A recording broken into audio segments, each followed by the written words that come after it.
Join Woodward Sports' own Jeff Iafrate, along with special WSN guests for the most anticipated Lions season in decades. Filled with different surprises and expert analysis. You're not going to want to miss out. Go to our Woodward Sports YouTube channel on Sundays and tune in live from 9:30 to 11:30 a.m.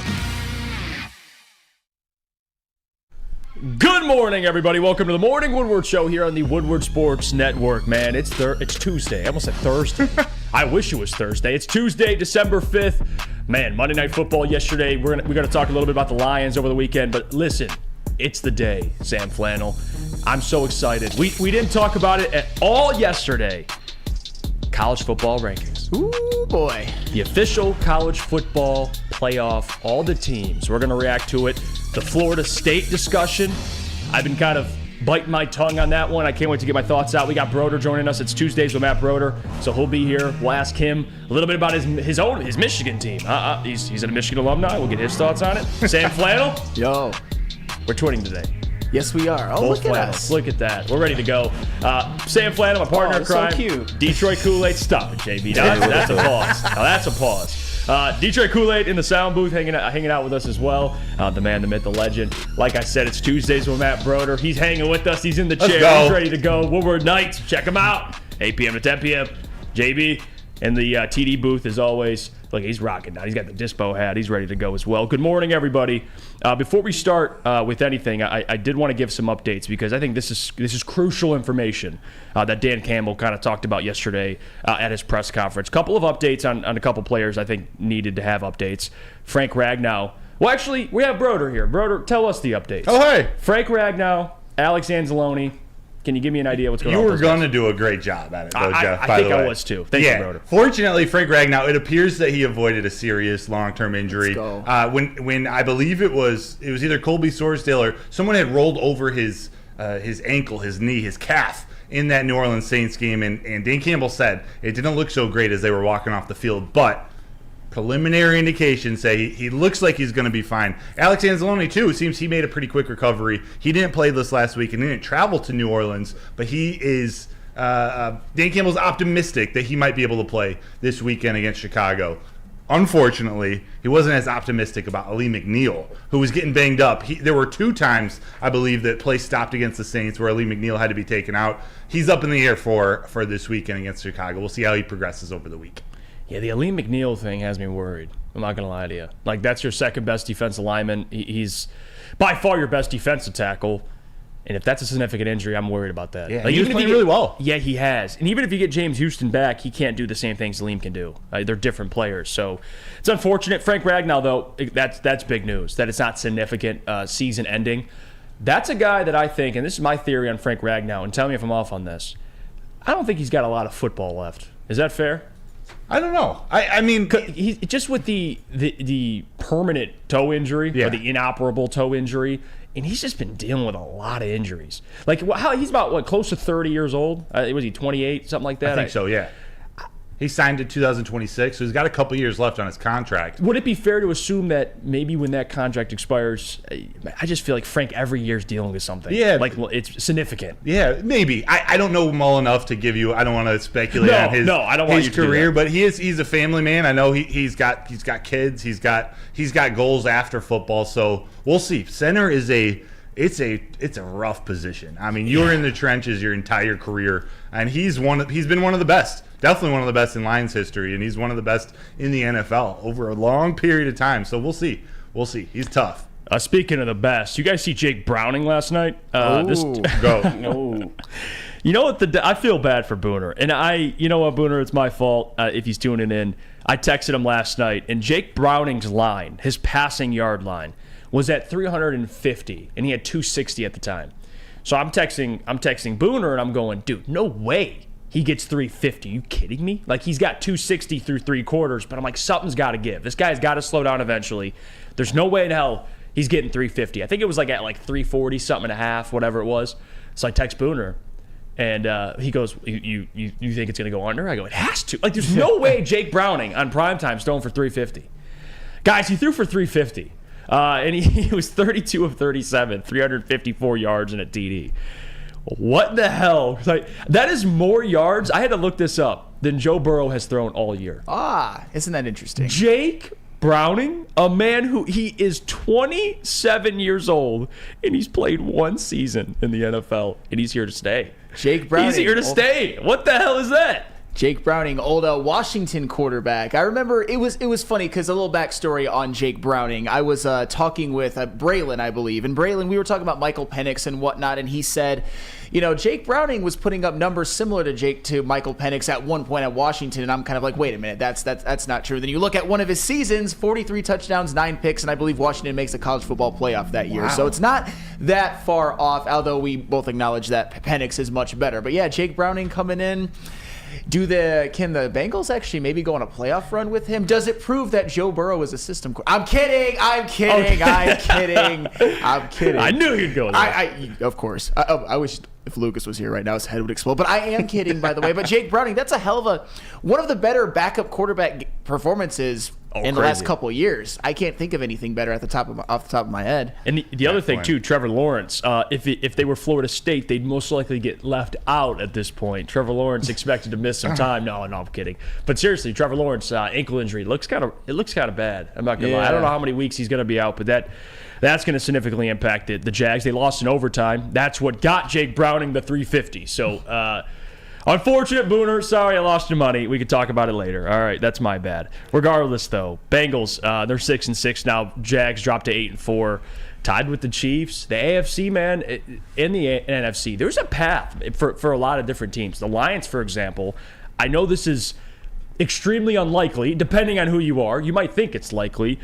The Eagles lose to the Dallas Cowboys, and God forbid the 49ers lose to the Seahawks. You have the number 1 seed. Let's go. I mean, okay, now let's check back into reality, snap back to reality. Yeah, I don't think it's going to happen.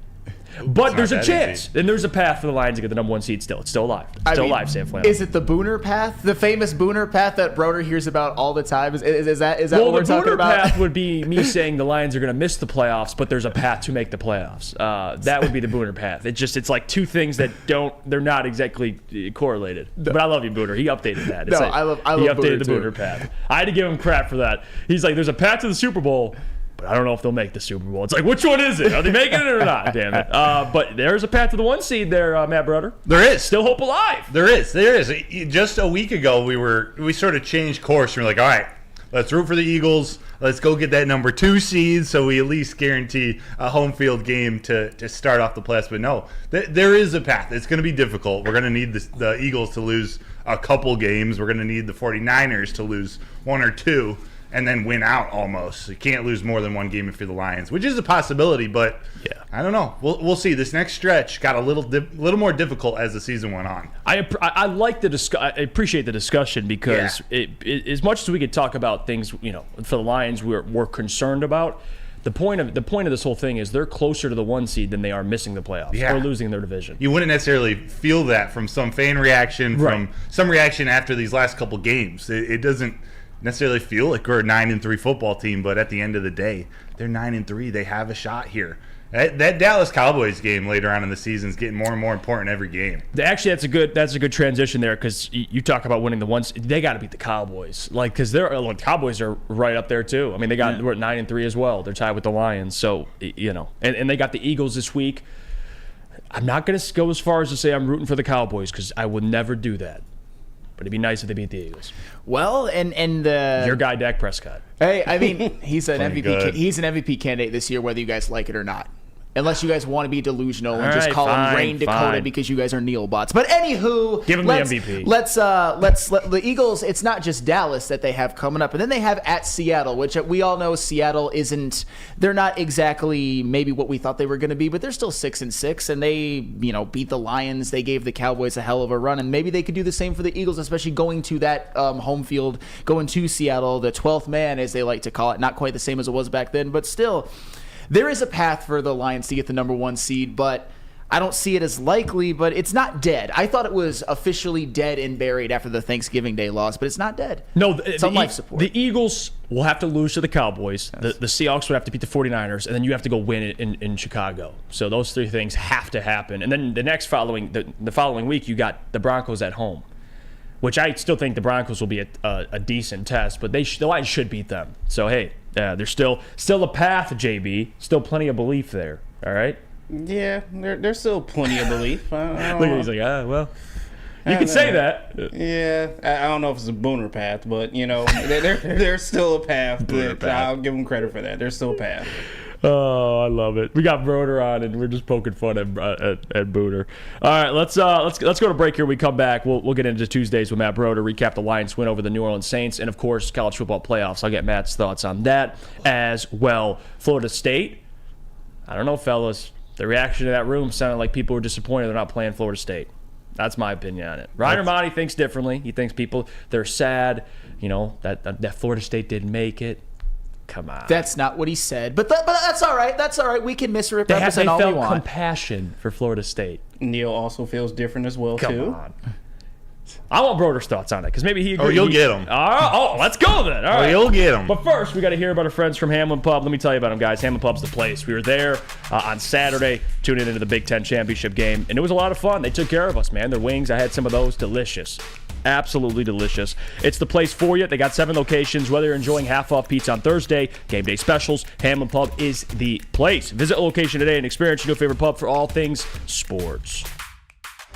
Since the dawn of moving people, Chevrolet has led the way. The world of transportation is changing. At Feldman Chevrolet, we are leading the charge forward. With every electric vehicle, every mile traveled, one Feldman at a time. The company that puts more Chevys on Michigan roads is now the #1 name for Chevy electric vehicles.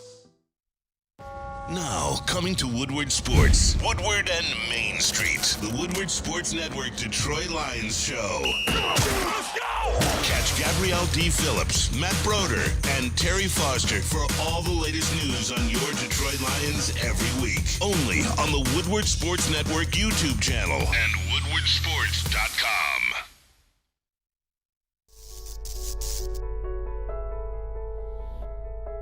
We've just received word. The world's cannabis supply has vanished. The public is outraged and has taken to the streets in response to this tragedy.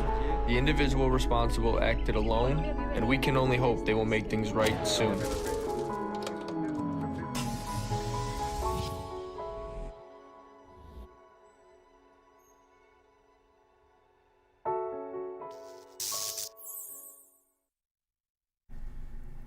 Join Woodward Sports and Long Drink live every home game for the official Lions VIP tailgate party. It is at Eastern Market in Shed number 5, and it is always a bash starting at 9:30 a.m. until game time. The official Lions tailgate is back and better than ever. How would you like to pregame with Woodward Sports and be treated like a VIP? Food, beverages, and entertainment all included. Get your tickets online today at bullseyeeventgroup.com or win some from Woodward Sports today. Just subscribe to our YouTube, follow us on IG, and direct message Lions VIP.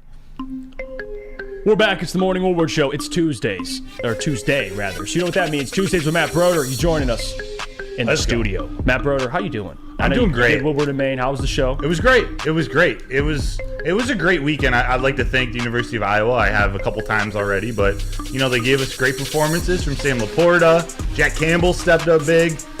And they gave Michigan that old Big Ten championship on Saturday. That was nice. So thank you, Iowa. Thank you. Yeah. Thank you, Iowa. Yeah. But let's get into it, man. I mean, the Lions beat the Saints over the weekend. Yes. Close game on the road. You win in December. That was my takeaway. We can get nitpick and talk about the defense and the offense slowing down after the first quarter. We can nitpick, but at the end of the day, Broder, they're 1-0 in December. They won a tough road game. Dan Campbell kind of spoke on it. You're 9-3. That's what matters. The other things you can work out throughout the week, but overall, fans just have to be happy you beat it. Because, again, Dennis Allen, great defensive coordinator. Yeah. They made adjustments. The offense, they kind of slowed down a little bit, but they found a way to win, and that's what matters. If you look in recent years, Lions, at least throughout my lifetime, would have found a way to lose a majority of these games. These last 4 games, they've won 3 of them. Yeah, without a doubt. Yeah. Coming away with the win in New Orleans, that game it's the most important thing, and they showed that they bounced back. Like, we just keep seeing more visions of this team, of their resilience. This team is very resilient, whether it's in game or throughout this entire season. They just managed to bounce back. They wanted to get back to some of the things where they were successful earlier in the season. They wanted to run the ball again, and they did that. They wanted to take care of the ball, make sure not to give the ball away. They did that too, and then they wanted to get takeaways. They got 2 of them against the Saints, and it led to 14 points. So there were moments in that game, there were stretches that weren't so pretty, but they got the job done and got back to some of their winning ways from earlier in the season. Also, things that will carry them in the playoffs. No, it's funny that you mentioned that, because it seems like, according to some people, the way that people are talking about it, you would have thought the Lions would have lost that game. I feel like there's a little bit too much negativity over certain aspects of the team. I know that it wasn't perfect, and the defense looked leaky at times. The offense kind of stagnated out, but it was still a road win at New Orleans. Do you think there should be more positivity surrounding this team, or do you understand some of the fans' concerns? I understand some of the fans' concerns. Specifically on the defensive end, I honestly am not worried about the offense at all. As long as they're healthy, as long as that offensive line isn't missing more than more than one of their starters, they can make up with Graham Glasgow able to fill in at one of the guard positions or center. He's so good. He's so good, and he's so important to this team. So I don't worry about that offense as long as they have that offensive line mostly intact. But that defense, there's still a cause for concern. I mean, they weren't getting the type of pressure on Derek Carr that they needed to most of the game, and then Taysom Hill and Jameis Winston also. And also, it seemed like when they were getting the pressure on Derek Carr, he was actually up in his game. He was playing better. So it would have been interesting to see what happened down the stretch if Derek Carr stayed into the game. But they just have some things to clean up. If they're not going to be able to get that pressure, they're leaving Jerry Jacobs and Cam Sutton out on islands. Like, they need perfect games from those two, and Tracy Walker and Kirby Joseph. And they didn't get perfect games out of them, and we saw them exposed a bit in that secondary, especially, second half of the second quarter and on. The Saints were able to move the ball on them. They were able to score in the red zone too. That's something that the Lions defense, they need to figure out sometime soon too. The Saints are one of the worst red zone teams, red zone offenses in the league, and they went, I think it was 4 for 4 or 5 for 5. They were impressive against the Lions on Sunday. 2 days ago. Yep, on Sunday. So there are definitely things they need to work on. Bruce Irvin came back. Hopefully that's a little spark for them. James Houston, hopefully CD Deuce coming back. Hopefully that will cover up some of the holes. But that defense is something that still needs to improve.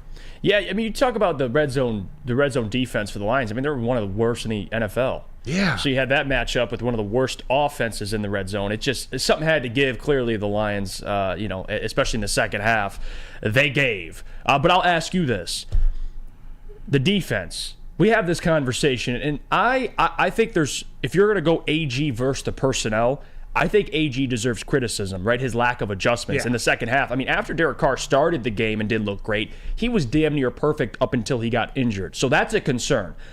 But then I would also lean on the side of the personnel. Yeah. Like, especially this defensive line. You lost Aleem McNeil. You got Bohanna out there from the practice squad. Solid player. But this is who you're working with. Romeo Okwara just got his first or second sack. I can't remember. But Romeo Okwara has been MIA for most of the year.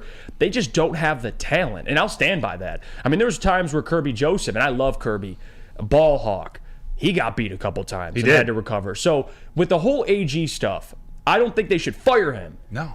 He deserves criticism, but to me, Broder, it's more on the personnel. That's how I feel. If you have a defense with a ton of dudes or a ton of guys that are able, especially your defensive line, that can get to the quarterback, you got good corners, good linebackers, it's going to make any defensive coordinator look good. Now, you have to put them in a position to succeed, but I can't sit here, look at this defense, look at who's playing on this defense, and just go, AG stinks. Yeah. That's my takeaway. It's more than that, in my opinion. I'm with you. It might be even like 60-40, 65-35 in terms of personnel versus AG, but it does fall on AG also. There's got to be things that he does. He's got to get more creative with his schemes, more creative with his concepts, getting these guys better matchups or different schemes to get them pressure, especially up the middle of the quarterback, because we see Aiden Hutchinson getting pressure from the outside. He actually had a really good game against the Saints. He didn't get a sack, and that's all people are talking about, but he did great opening up holes for the defensive line on the other end. Bruce Irvin was the only one who made the most of it, who made the most of Aiden Hutchinson's play. But you look at a guy like John Kaminsky, who I can't say enough good things about. He's not supposed to be a sack machine. He's the guy who's in there to set the edge or to be your reliable third or fourth lineman on that line. But no one else is winning their one-on-one matchups. So what do? How do you scheme some of these guys open, to get lanes up the middle, to get through the gaps? I don't necessarily have an answer. I love to see Alex Anzalone out there more involved in the pass rush. He was injured this week, and he could make a difference there. But there's just something that's got to change because as much as I love Cam Sutton and Jerry Jacobs too, it's not like they're true number one cornerbacks. Cam Sutton's gritty. He's everything you love about him in this team. I'm so glad he's here, but you see why they wanted Emmanuel Mosley, why they were going to draft Devon Witherspoon with that number 5 pick. I am surprised they didn't address that cornerback spot at the trade deadline, but they didn't, and this is what they got, which means Aaron Glenn, he's got a tough job to do, but it is his job to do it. And that's how. And real quick, because I want Sam to chime in on this, because we had this discussion yesterday about Aiden Hutchinson. Because I'm in kind of the middle. It's a tough conversation because I do believe he doesn't have enough help. You look at even a Kayvon Thibodeau. Yeah. He's got Dexter freaking Lawrence in the middle. That he's a walking double team every single play, and he's a damn good defensive tackle. So I understand hey, Bruce Irvin walks in and gets a sack. I think that speaks more about your defensive line than anything. But then the other part is Aiden has 1 sack in 7 games. I'm not saying he isn't making an impact. Right. He is making an impact every single game. But at some point, Broder, you got to get the quarterback on the ground. Where are you at with Aiden? Because, again, there's an argument for both sides, but the dude just has to get sacks. I think we all agree there. He does. And I still think they're going to come. I'm on the optimistic side of Aiden where it is more about him not getting help. I'm trying not to use it as an excuse, but that is what it is. He's not getting a lot of help, and when he is getting double teamed, it's difficult. He's still a second-year player, and he's got to learn how to use his body. He's tall. He needs. There's certain leverage techniques that he needs to do differently than others who are 6'3", 6'4", 6'5". He's 6'7". There are different elements to this game, and that's actually what I hope a guy like Bruce Irvin can help unlock. He is now that veteran on the defensive line. Maybe he can teach Aiden Hutchinson some of those things, but he's got to get home. They're 9-3 with him in this stretch of play. Imagine how good they'd be if he did have 10, 11, 12 sacks. But I'd like to look on the side of, all right, he's doing enough to get him to 9-3. I'm cool with that. Well, and one of the reasons that you know that is because even though you've got people coming into the morning Woodward show chat the next day, the very first thing they want to talk about is dunk on me about Hutch. You look at the PFF grade, and Aiden Hutchinson had the highest PFF grade on the team. Look at that. Wow, can you imagine that, Elwin? And by the way, this year he is the tied for the 6th highest rated PFF edge rusher. And oh, by the way, you guys are really not going to like this one. Hit him. He has a higher PFF grade than Penei Sewell.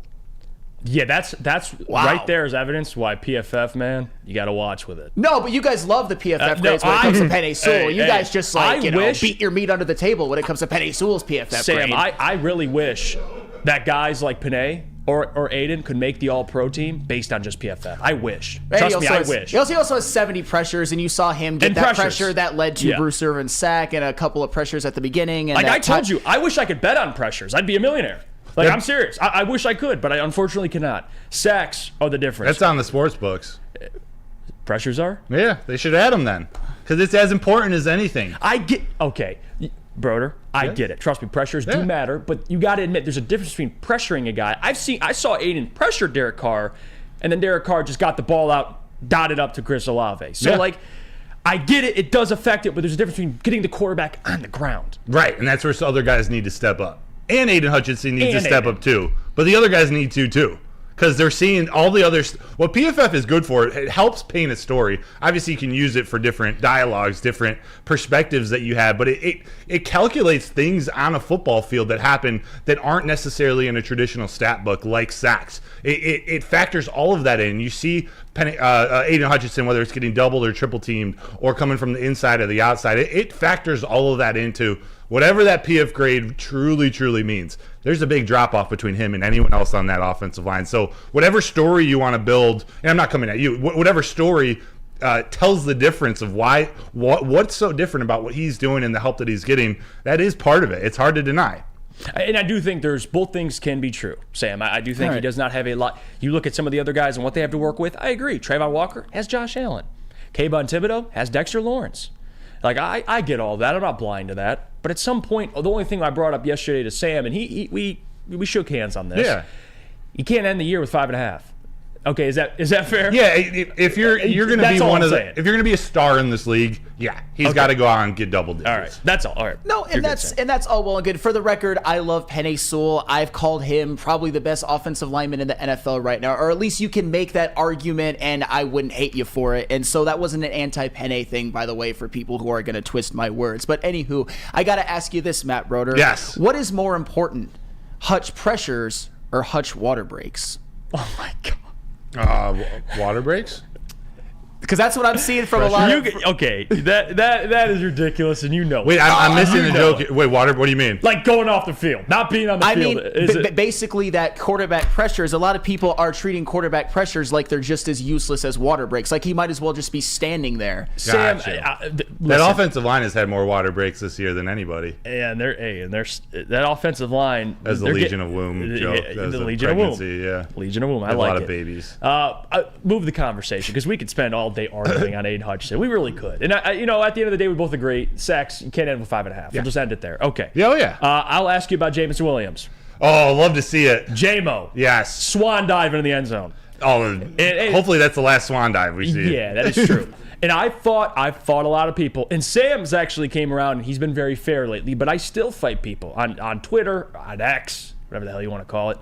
Jameson Williams. Yeah. Get him the football. You got to find a way. Very simple.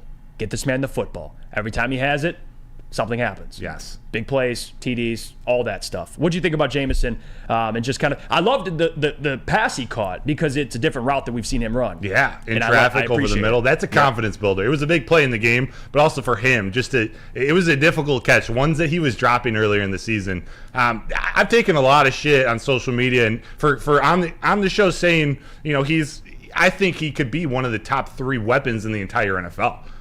You see some of that. There's potential that you could see how explosive he is when he gets the ball. I think he got up to 21 miles per hour on that 19-yard run. Usually that happens on 40, 50-yard runs when the fast guys are able to get to their top speed. He exploded, and I love to see him. I love to see Ben Johnson get him the ball in the new way.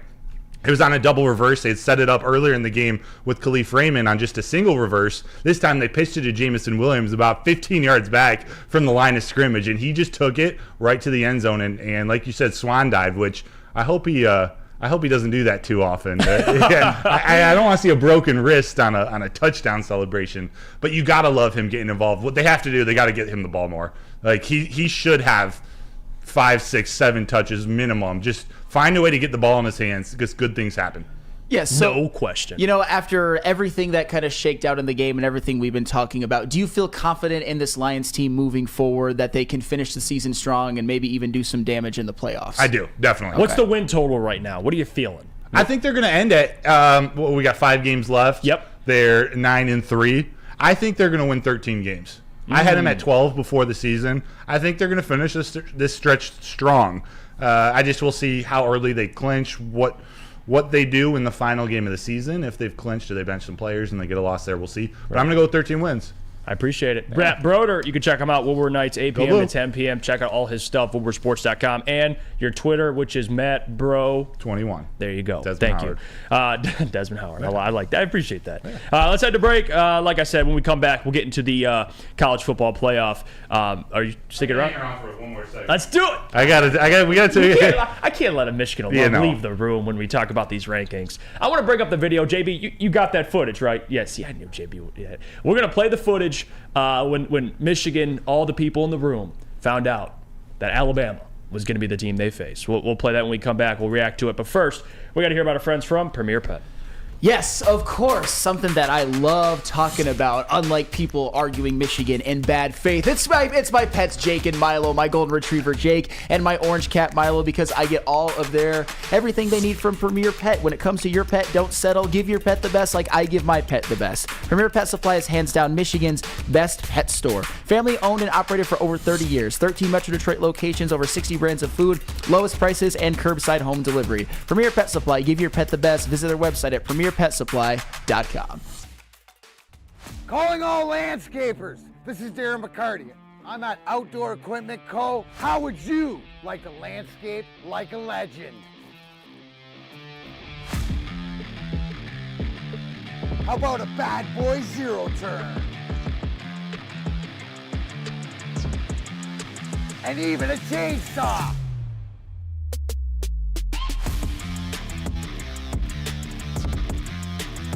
And even a weed whipper.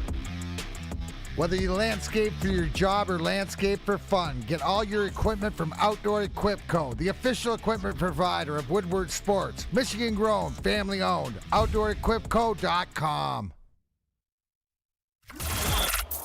Woodward Sports own Tom Mazaway and Sam Stick Day will be hosting our Lions postgame show after every Lions game all season long. Tune into the Woodward Sports YouTube channel for his hot-off-the-press takes, game analysis, and Kool-Aid sipping celebrations. You won't want to miss it. Join Maz, Stick, and special guests each week immediately following every Lions game, exclusively on the WSN YouTube channel. Your home is your most important asset. Flexibility in the sales process is key. When you work with Mark White & Associates, you can cancel at any time, for any reason, without penalty. Speaking of flexibility, check this out. Who you work with matters. Hire the best broker in the game.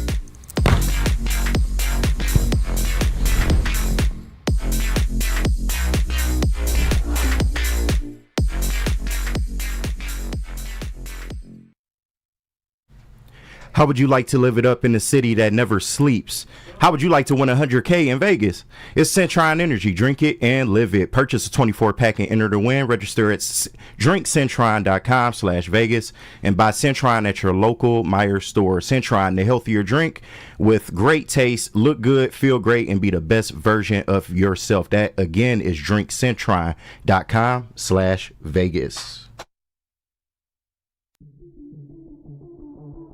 Look at Ken. I'm about to buy some Centron now. Yeah. Ken just sold me. You know what? I'm getting Centron. Shout out to Ken, man. He's the GOAT. He's filling in. He's hanging out with us here on the morning show daily. Show him some love in the chat as well. Let's get to the college football playoffs because those officially came out. And again, I want JB to play the video for everybody. Listen, I'm not going to say anything. Just play the video. We have two Michigan fans in here, and we'll react to it. JB, cue it up.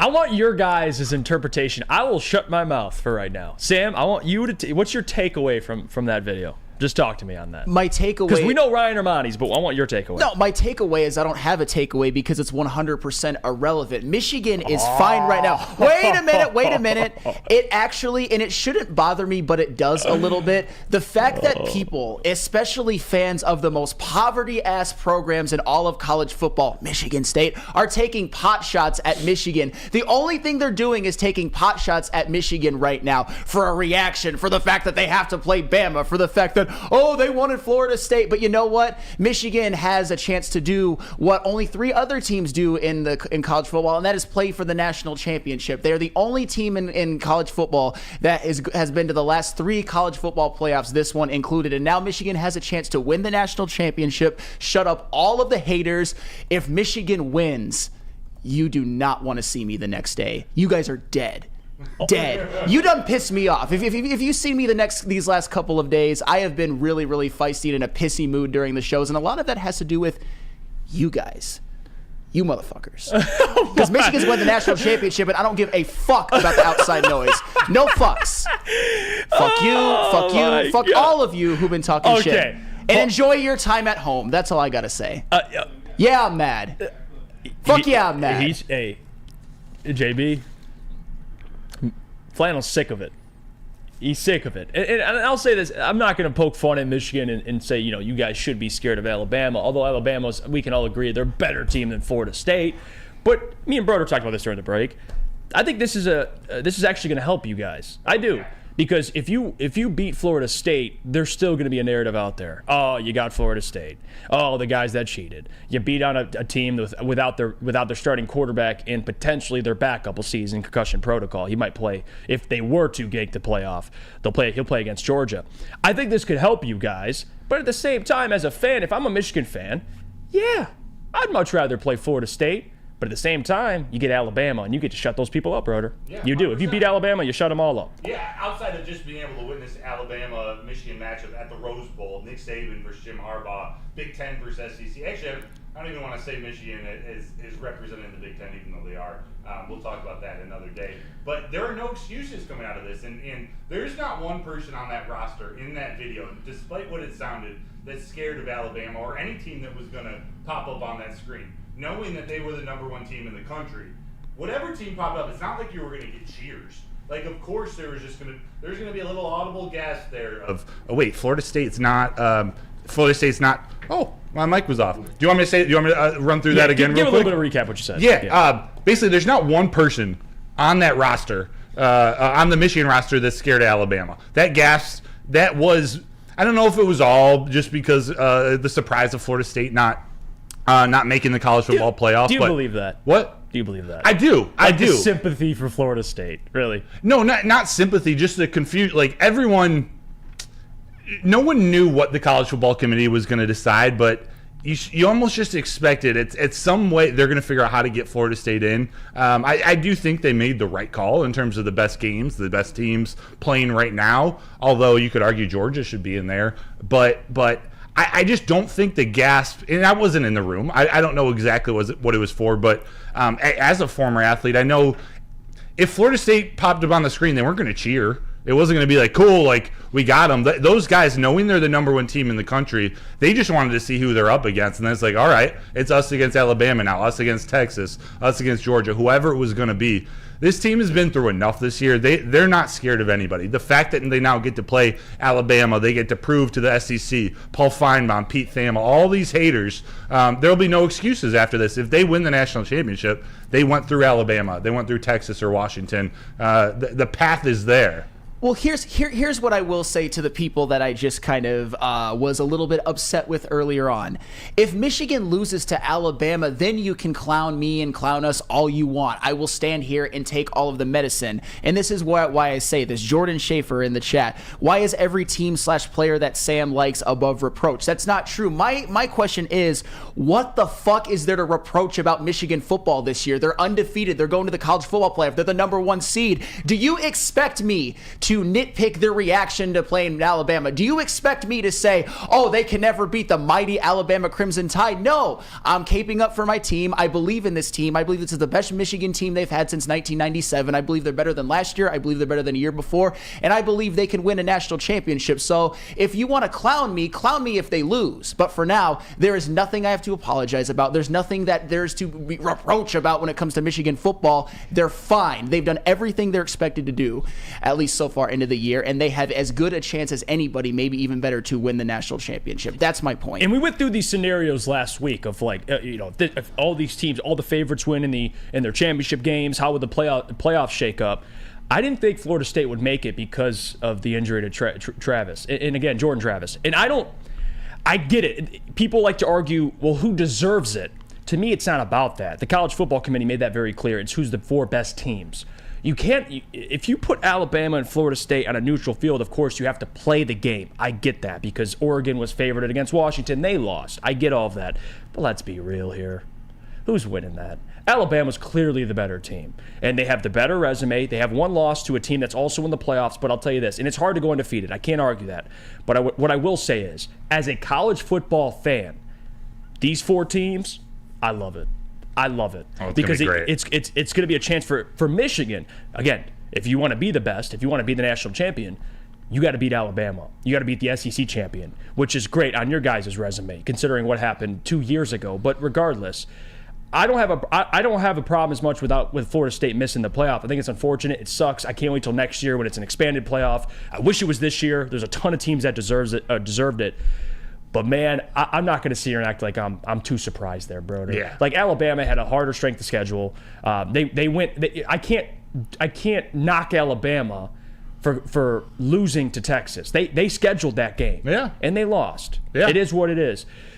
But I still think, even though Florida State's undefeated, you can't put that. If they're in the playoff, Broder, they're a touchdown underdog to every team in the playoffs. Yeah. at least. Yeah, it's going to be a fun college football playoff now.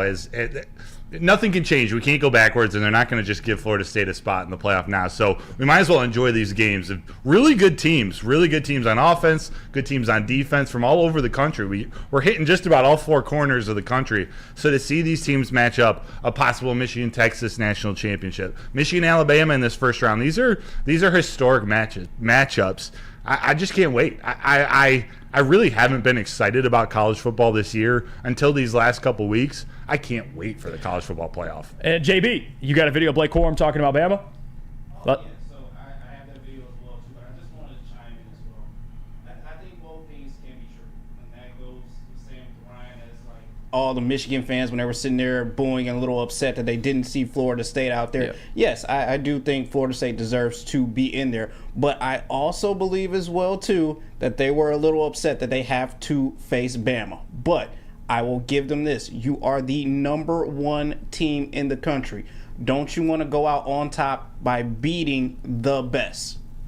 And that's all I have to say about that. Think about the cachet. You beat an SEC champion. Yeah, beating an SEC champion. You are going out beating the top. You are going out beating Nick Saban and the Crimson Tide.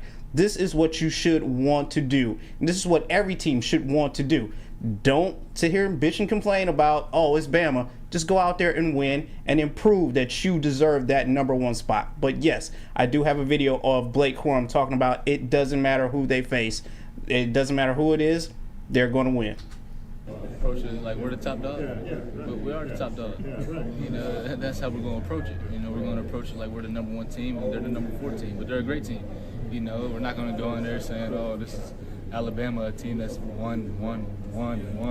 You know, no, we're that team. You know, we've been winning. You know, and we deserve to be the number one team. That's how my mindset is. You know, the committee chose us to be the number one team.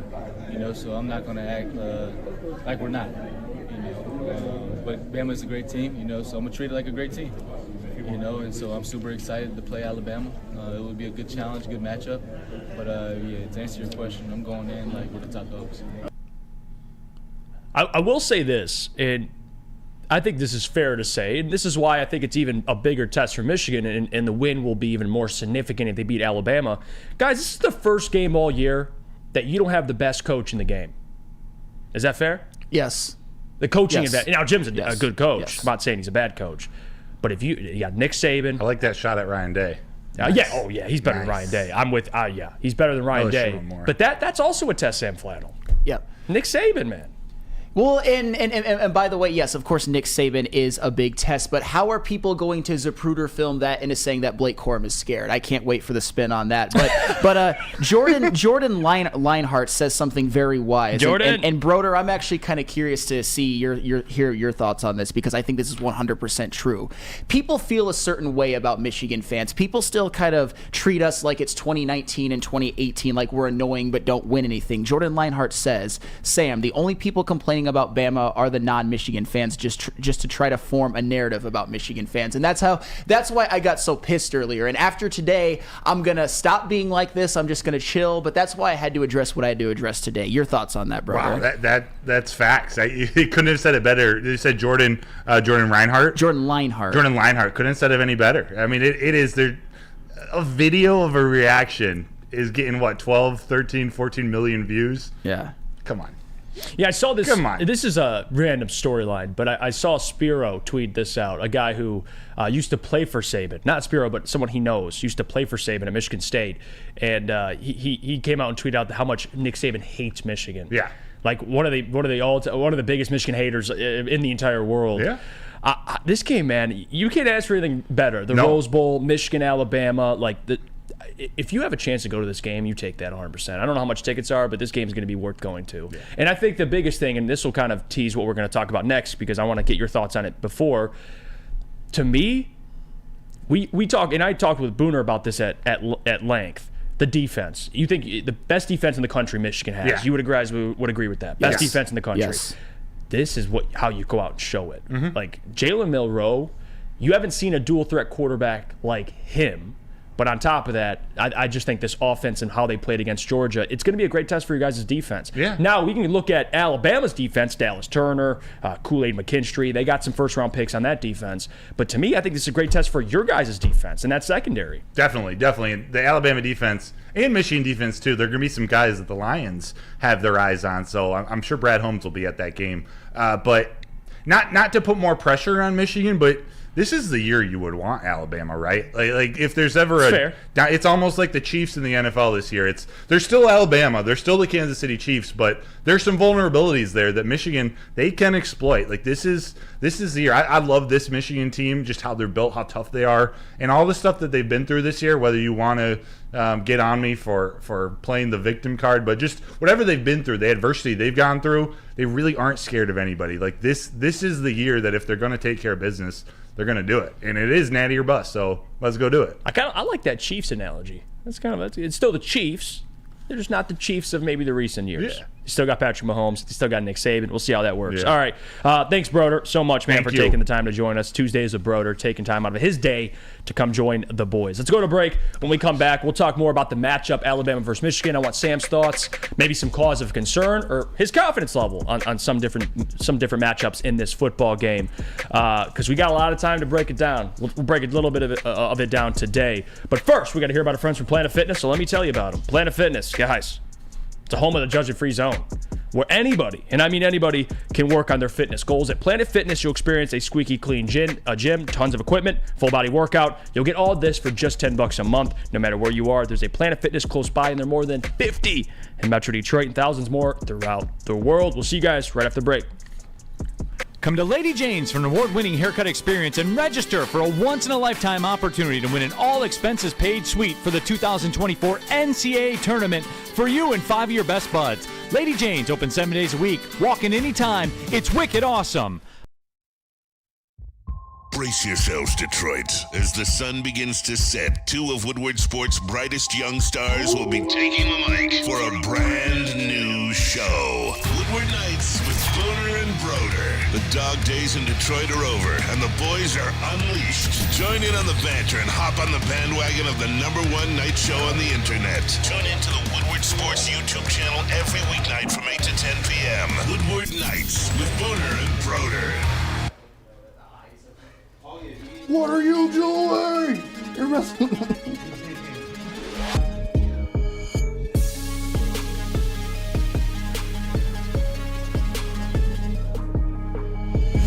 Jeff, you got fairway coming back.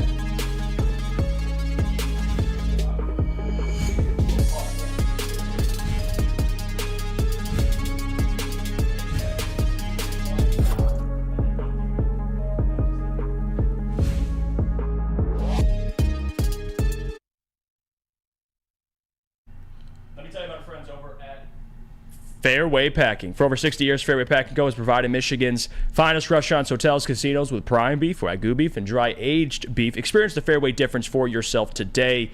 Experience everyone in the chat. You got Fairway, Jeff. Visit the steak shop at Ghost Pet Woods for grab-and-go steaks, and, of course, order online at fairwaypacking.com. Appreciate you guys for letting me know I got Fairway Packing. All right, let's get into it. Michigan versus Alabama. Man, oh, man. This is all you can ask for as a college football fan. I mean, even though Alabama's ranked 4th, Jim Harbaugh, all the storylines. Look at that graphic. Michigan taking on Alabama, Washington taking on Texas. I think these are 2 great games, Sam, regardless. Yep. And at the end of the day, if you beat Alabama and you go out and win a national championship, Sam, nobody can say a damn thing. Nobody can. Nobody can. You can't bring up the cheating. Nobody can. Because, again, that stuff's all in the past, and you get to take on Alabama, neutral field. Let's go. I want to ask you, all right, you're the Michigan fan. I want you to give us the breakdown here. Cause of concern, maybe different parts of the game you feel more confident in.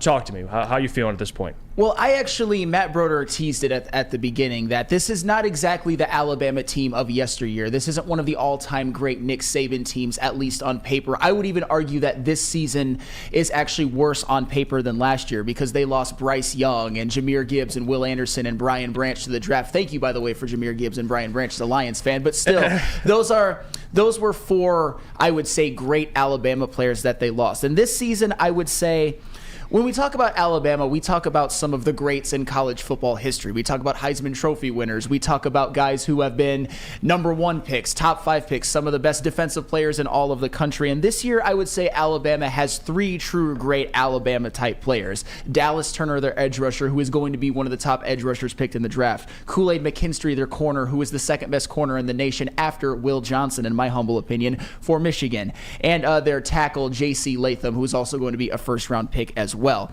But the way that people are talking about how Michigan should just lay down and accept the L to Alabama, you must be thinking that Bryce Young, Tua Tagovailoa, or Mac Jones is walking through that door. And oh, by the way, Derrick Henry, Mark Ingram, and Jahmyr Gibbs, they're not walking through that door either. Devontae Smith, Calvin Ridley, Julio Jones, Amari Cooper, Jamison Williams, they're not walking through that door. This is probably the worst collection of skill position players that Alabama has had in a very, very long time. Their running back is Jace McClellan, who, no disrespect, he's all right, but he's definitely one of the worst starting running backs of the Saban era. And as I mentioned, the guys that they've had before, I didn't even get to Najee Harris or Trent Richardson or the like. They usually have a great running back. They do not have one this year.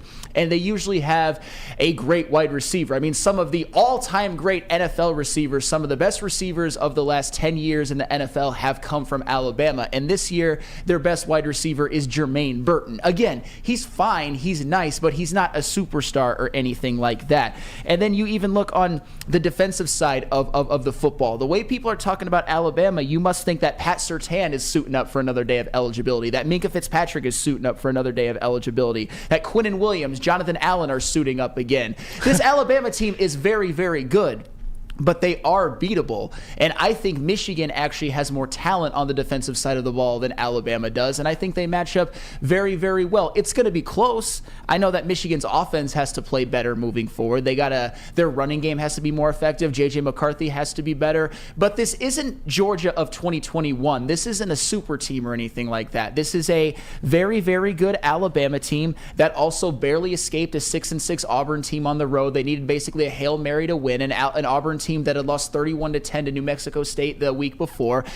Alabama also only beat a 4-8 Arkansas team by 3, and they only scored 17 points against South Florida and only beat a mediocre Texas A&M team by 6. The reason I say all that is to say to Michigan fans, don't be terrified of Alabama. This isn't the Alabama of yesteryear. They're very, very good. They have some great players, but especially at the skill positions, going up against this Michigan defense, which has stars all over, Michigan can win, and Michigan fans should feel like they should win. I'll tell you this, Sam. Yeah. Alabama's been tested, though. And I will give you this. You guys are the better team. You're favorited right now. It was 3.5. Now it's 2.5. Now it's 1.5, according to ESPN Bet. So it's becoming to be more of just a pick 'em. Alabama, and I kind of mentioned this earlier, I'm not going to fault them too much for having Texas on their schedule. They lost 34-24, if you guys remember all that stuff. I think Jalen Monroe got benched after that, whatever, and then he came back. But if you look at some of the teams they faced, they beat Georgia, the number 1 team in the country. They beat Tennessee, who was the 17th team in the country. LSU, who now has the Heisman winner, and Jaden Daniels, who will win the Heisman. They beat Ole Miss. And you look at Michigan. And this is the only thing that I think goes, I guess, for Michigan is the last 4 games, they beat 3 ranked opponents. Of course, Penn State University, who's top 10, but Ohio State, who was number 2 at the time, and then, of course, Iowa, who was 16th at the time. So, again, Alabama has more ranked wins. They've been tested. They beat Georgia. They're coming off a big win. I get all of that. I think this game, you are the better team, but Alabama is a team that I just cannot count out. I think this game will be closer than maybe some Michigan fans think because, again, it's Nick Saban, Jalen Monroe. We'll see. We'll see if he can beat you in the pocket. The guy's mobile, and he typically beats teams with his legs. But this is a big test for you guys' defense, man. He's the most. He's the biggest threat from a quarterback position, at least with his legs, you guys have seen all year. I mean, Drew Adler moved a little bit, but Jalen Monroe, he's electric, man. If you watch that Alabama versus LSU game, you know exactly what I'm talking about. But here's Detour Dabber 313. Yeah, sure, Georgia, but what about Bowling Green, Jeff? I'm not going to go the Neil Rule route. Good Lord. I'm not. I won't do that to you. Detroit Dabbers quickly becoming Detroit supremacy, but slightly better. Hey, I didn't say it. He brought it up. But is that fair to say Alabama's been tested? and they've came out on top most of the time. They've been tested more than you guys have in terms of ranked opponents. And obviously the win in the SEC. Because the Big Ten is ass cheeks. You can agree with that. But I'm not going to discount the wins over Ohio State and Penn State. But I will say this. Alabama has the best win of the season. Beating Georgia in the SEC championship game, that is very, very impressive. And if you want to look at that as the biggest argument as to why Alabama actually got in the college football playoff, is that they came at the king and they beat him. And that was an unbelievable win, and Alabama is a very, very good team. And, here we go, Detroit Dabber right now. Detroit Dabber in the chat, you better win after saying this Bama team isn't that good so often. I never said they aren't good, and here comes the narrative again. There's going to be reason why the haters discount Michigan even if they beat Alabama, but that's all well and good. No, Alabama's a good team, and for the record, I never said that Michigan should blow them out. I'm not calling for a blowout or anything like that. I just think at this point, if you want to call me a Michigan slappy, go ahead, but I will say this to Michigan. I'm going to paraphrase one of the greatest movies of all time, Wedding Crashers. No excuses, play like a champion. And I feel like they can do it, and I feel like they can win. And if they don't, it's a massive failure, and I'm going to have a lot of egg on my face. But Michigan fans should feel like they can win, and that's always my issue with some of the people in our fan base. That drives me crazy. What about you, JB? Where are you at with this whole thing? I think Alabama, Sam should have confidence. I'm not going to take that away from him. But Alabama, man, I don't give a damn if they're not the same old Alabama or not. I watched Jalen Monroe this year. Dude's electric. He is. J.J. McCarthy has shown things. He has, absolutely. But it's still Nick freaking Saban. Where are you at with the Alabama-Michigan matchup? What do you think? I agree with you on that, and I agree with what Broder said as well, too, bringing up that analogy with the Chiefs. Yes, this is Bama. This is Alabama. This is Nick Saban. But this isn't the same Alabama and Nick Saban we've seen from before in previous years. Yes, they are very good. But Michigan, you are the number 1 seed. You've proven that. Now it's time to sit here and prove it again. And, Nick Saban does have a very heated history past with Michigan as well, too. I believe he's, 5-7? Am I right, Flannel, on that? Going up against Michigan? I actually don't know that off the top of my head. Are they really 5-7? Is that real? Well, coaching wise, yes. Nick Saban going up against Michigan, I think he's 5-7. I think 2-3 as a Michigan State head coach. So there is some heated history there as well too. But now you are giving both Jim Harbaugh and Nick Saban time to scheme and come up with something to go up against this team. But my question to you, Sam, is, even though this is going to be a very tough head-to-head matchup, what has Michigan showed you this far in the season to make you think that they can surprise Alabama and come out with a win? I think it's their defense. I think the fact that I know a lot of people are going to say that they haven't played a lot of competition, but they've played out their whole year. They've played Penn State, they've played Ohio State, and they have the number 1 scoring defense in the NFL. I love their depth. I think that when it's all said and done, that Michigan in both this draft and the next draft and drafts to come could have maybe 4 or 5 first rounders from this team. Guys like Kenneth Grant, guys like Mason Graham, guys like Will Johnson, Mike Sanders, Rod Moore. I mean, like Junior Colson. Those are all guys that you could argue are first-round talents. So I think they can kind of match up athlete for athlete with this Alabama offense because, as I've said before, there's no Devontae Smith, there's no Julio Jones, there's no Derrick Henry, there's no Tua or Bryce Young. You've got Jalen Milroe, you got Jace McClellan, you got Roydell Williams, you got Jermaine Burton, and you've got Isaiah Bond. I think that Michigan's defensive personnel clears the Alabama skill position players by leaps and bounds. Alabama still has J.C. Latham on the offensive line, but I don't even think this is the best offensive line of the Alabama era. I think Michigan is going to win off the backs of their defense. I think that they can hold Alabama to under 20, and I think that's their pathway to winning. Big M says, Jeff, come on, man. Big praise for Milroe. Built no hump for JJ. I'm not saying JJ's trash, but guys, Jalen Milroe, if you watch him this year, he was benched a game, so he missed a game. But regardless, he has 12 TDs on the ground. Like, that's the thing I think people aren't understanding as well. If you talk about total touchdowns, he has 35 combined touchdowns, passing and rushing. So when I say he's electric, again, if you watch the LSU game, you know exactly what I'm talking about. 155 yards rushing, 4 TDs. So I'm not saying Jalen Milroe's Bryce Young. I'm not saying he's Jalen Hurts, even though he does remind me a little bit of young Jalen Hurts, Alabama.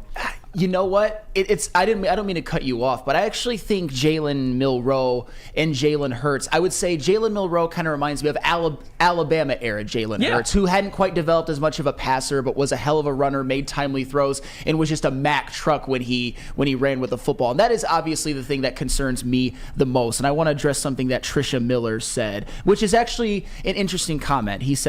She says, does Michigan have a Hutch or a Braylon?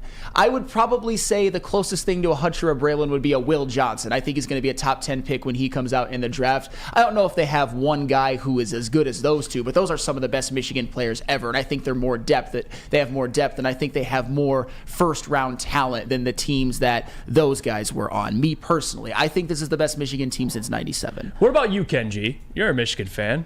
I want your thoughts on it. Your confidence level. You're taking on Nick Saban, Alabama. I think if you're a Michigan fan, man, all you can do is just go win. Pretty much, because I don't want to hear the MSU fans if we don't. So, but yeah, I feel like, we usually fold to SEC teams. My confidence level is right in the middle. I kind of feel like, JJ has to put on a really good game. We've seen JJ have efficient games. But we need him to really have a standout performance. No I feel pick like sixes, basically. Exactly, yeah, he has to bring it home for us. It's put up or shut up time.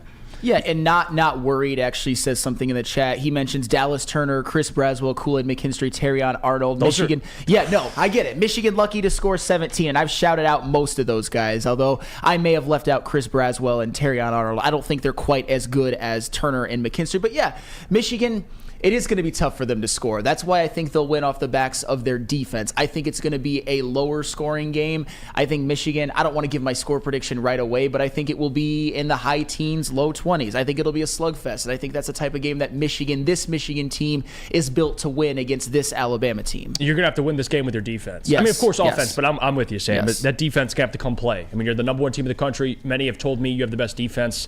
It's time to prove it. Shut the talkers, the haters up. You beat Alabama, man. Like, what can you say? Nothing. And they go and compete for a national championship. It's what they have to do. Yeah. All right, let's go to break here. You got something? Oh, no, I was just going to say Jesse Adams, Dallas Turner will work your tackles, Sam. Maybe. I mean, Zach Zinner. He's the guard. You're out, right guard. That is going to be a big loss. And you know what? I can't even necessarily hate that right now because Chop Robinson was doing a pretty good was in the backfield. He was working. Yeah, he was working, and then Michigan decided to run it a bunch of plays. So I can't even hate that comment right now. Dallas Turner is elite.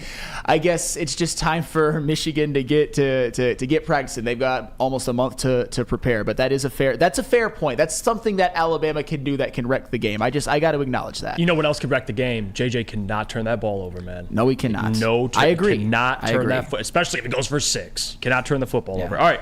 And I know it sounds obvious, but if you watch last year's playoffs, you know what I'm talking about. No, fair. That's fair. Let's go to break here. When we come back, we'll talk about Jameson Williams because we kind of teased it with Matt Broder. I want to get into more of a discussion because I have the data. I have the speed this man was running at. Let's have the discussion, the targets discussion. Jameson Williams' a ceiling. Should he get more involved, or is he just right with his current role? We'll have that talk and much more. But first, we got to hear about our friends from Swiss Insurance. Swiss Insurance. Do you have football on the brain? Of course you do. Fall ushers in college and professional football, and this year has been awesome. Fall is also a perfect time to shop your home and auto insurance. Shop it like a pro with Swiss Insurance. They cover Woodward Sports Network, and they should be covering you too. Ask for Mark at Swiss Insurance today at swissins.com or call 248-800-4177. Again, that is 248-800-4177, Swiss Insurance. Where's the most convenient place to get that big fitness energy? It's Planet Fitness. Join today for just $1 down, $10 a month. With over 2,400 locations and equipment for every workout, you can get in, get energized, and get going. And with free fitness training and most clubs open 24 hours, everyone belongs in the judgment-free zone. So join today for $1 down, $10 a month, no commitment, cancel anytime. Join Woodward Sports' own Jeff Iafrate, along with special WSN guests for the most anticipated Lions season in decades. Filled with different surprises and expert analysis. You're not going to want to miss out. Go to our Woodward Sports YouTube channel on Sundays and tune in live from 9:30 to 11:30 a.m. Gabby is a college student struggling to study for her big exam. Then she discovered Syntron, a healthy way for her to stay awake and focus. Jennifer frequently has chaotic days like this until she gets online, orders some Syntron, and finds her groove. April visited her local grocery store, purchased a case of Syntron, and entered to win the Syntron 100K Vegas giveaway. Pick up your case of Syntron today at any Meijer location or visit drinksyntron.com/Vegas and enter for the 100K Vegas giveaway.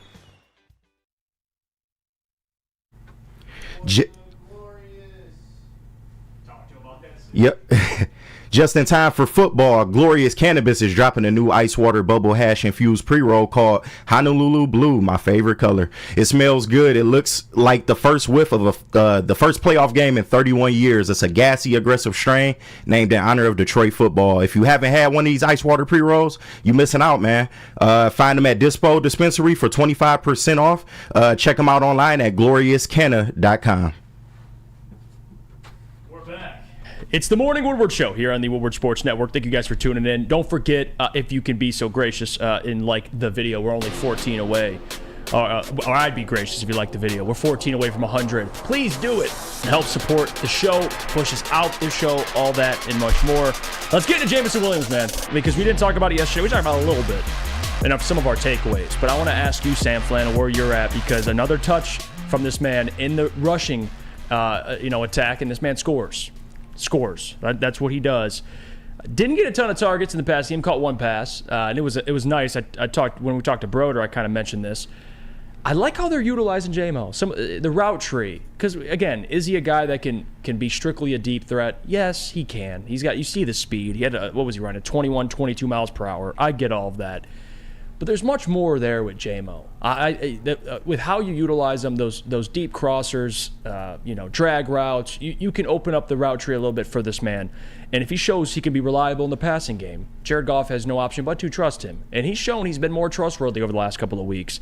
What do you think about Jameson Williams? You could go, and then I'll give my thoughts on it. Just lately and what he's been showing. Sure, and I want to kind of use a similar argument that I use for Aiden Hutchinson. I was guilty of this in the past. I think I may have complained a little bit too much about JMO when the Lions were winning, and I 100% can see now why that irritated so many people, because I think as long as the players that Brad Holmes drafted are being productive and contributing to wins, we should be happier with them, especially being the fact that they're so young and they still have so much more they could develop into. So yes, so with regards to that question, Jameson Williams has made some plays in very crucial moments in games that the Lions have won. You can talk about the Tampa Bay game where he caught the 45-yard touchdown pass to make it 17-6 and effectively seal the game. You can talk about the touchdown that he had against the Bears when they were down 26-14 when it looked like they were going to lose. But that big play, that big chunk play touchdown was one of the plays that I think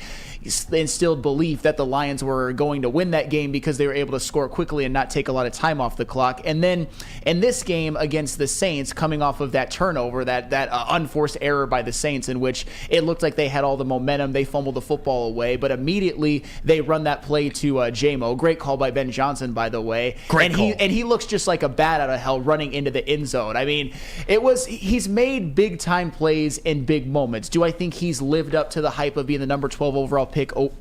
No, I still don't. But as long as he's making winning time plays, I'm cool with it, because at the end of the day, there's only one ball.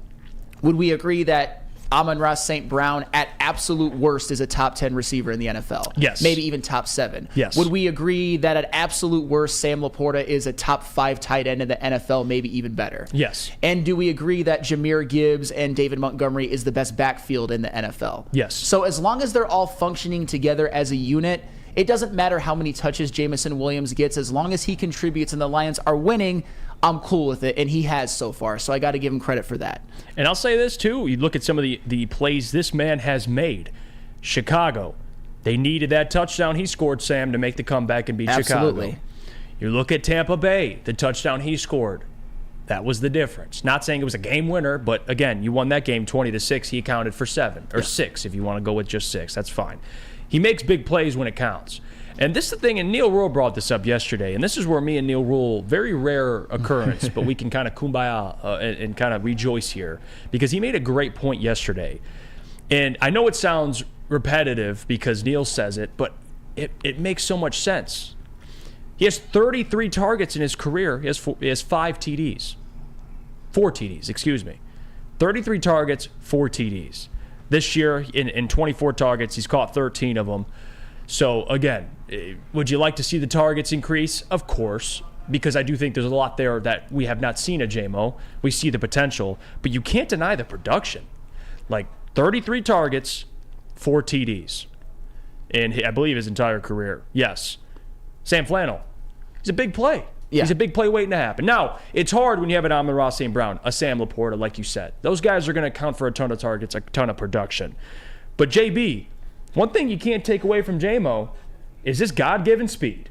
And you can't take it away. You see it. He's faster than everybody on the field, any field he's on, except if you play the Dolphins. Maybe that's a debate. Well, yeah, that's a debate, especially Tyreek Hill and Jalen Waddle out there. But yeah, speed kills, and it shows. And hold on, Harry, real quick. Harry Clevin says Jeff's still adding the penalized TDs. I didn't. That actually was, and he has 4. He has 4. Now, if I want to go that route, don't do it. If I want to go that route, do it. Add 2 more. We'll go 6. Continue, JB. But no, I mean, you're right. Hey, but speed kills, and it definitely shows. And hey, you have to have eyes on this guy no matter where he is on the field. And Ben Johnson, hey, he's been scheming up this for a while, and I'm sure he's got a ton more plays in the bag. But hey, you can never underestimate what Jameson can do out there on the field, and it showed this past Sunday. In the Hoof Hard, it says in 3 TDs called back. I thought it was 2. It might be 3. Make it 7. No, I'm just kidding. Okay. I don't know where you're I know you'd hate that one.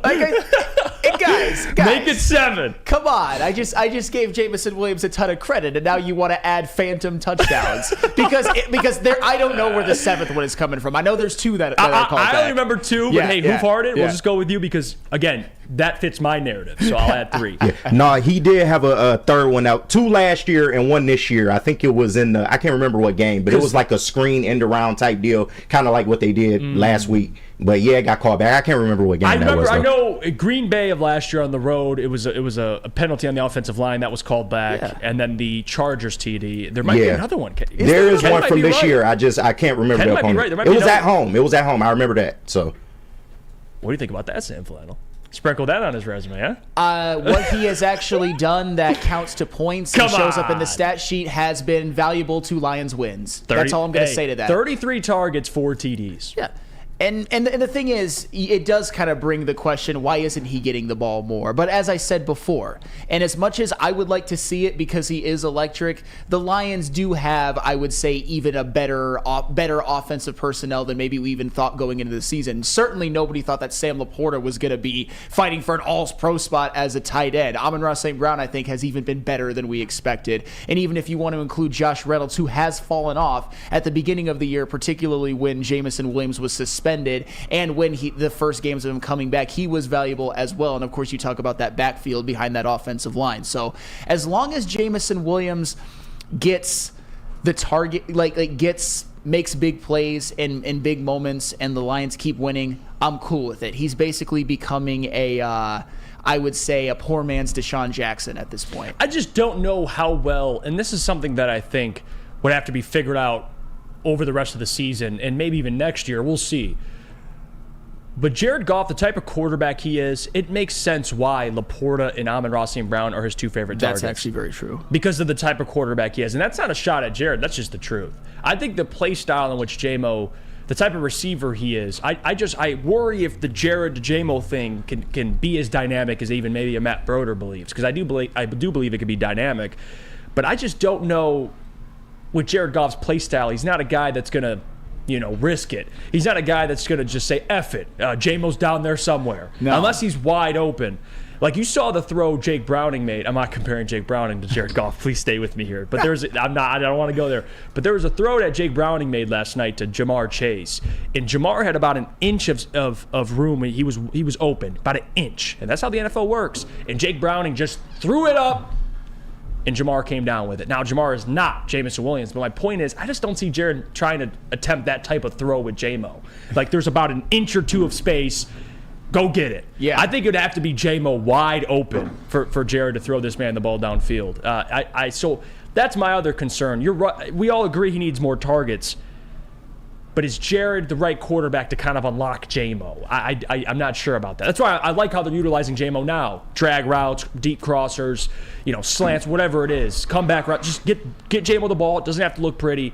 It is what it is. But that is one of my concerns. Well, I will not lie to you, Sam. And the caveat to that is, I don't know if in a vacuum Jared Goff would limit Jameson Williams, but Jared Goff, given the fact that he already has such a rapport with Amon-Ra St. Brown and Sam Laporta, and the fact that in getting the ball to said Amon-Ra St. Brown and Sam Laporta, the Lions offense is still, in the terms of the entire year, is humming, and those two players are putting up like all pro level seasons. And Jameson Williams, he is doing what he needs to do in big moments to provide winning plays, but he still has not had that game that everybody is kind of calling for. I feel like every week, and it's funny, this is going to sound like a shot, I promise it's not. Ryan Lentz in the back, obviously. He's as big a J-Mo fan as anybody, but it seems like every single week on pretty much all the shows, it's like, this is going to be the week where he gets like 8 targets and catches 6 of them and goes for $150. And even Ryan Lentz was like, they say that every week and it never happens. But it doesn't matter because the Lions are fine right now, at least offensively. But I don't know if Jameson Williams is ever going to be that super duper star wide receiver, but he is going to be very valuable to this team. He already is. K-Drum says he threw it up to DJ Chark last year. That's actually a great point. There are a lot of those type of throws to DJ Chark.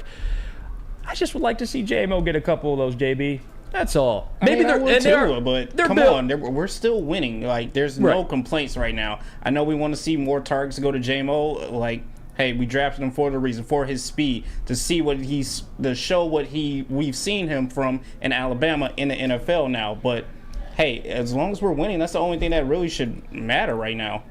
That's it. You're 9-3. Yeah, and Tricia Miller, Sam, he can't pass the ball to himself. I understand that, and that's why I'm saying as long as the Lions are winning, I'm cool with it. As long as the offense is looking good, and guys like Sam Laporta and Amon-Ra St. Brown, Josh Reynolds, Gibbs, and Montgomery, and Jameson Williams are all playing their role that they need to play for them to win, I'm cool with it. I'm not complaining. I'm just saying that he hasn't really had that huge, humongous game. He has had huge, humongous moments, but he has the talent to be one of the best receivers in the NFL. And to your point, Jeff, I don't know if it's going to happen here, but he's going to be valuable as long as he's here. Yeah, you would expect at some point, given the targets, if he gets the targets, that he could have like a 6 for 150 game. Of course he can. You know what I mean? Like that, I 100% get what you're saying. All right, let's go to break here. When we come back, we'll get into Top 10 Tuesday.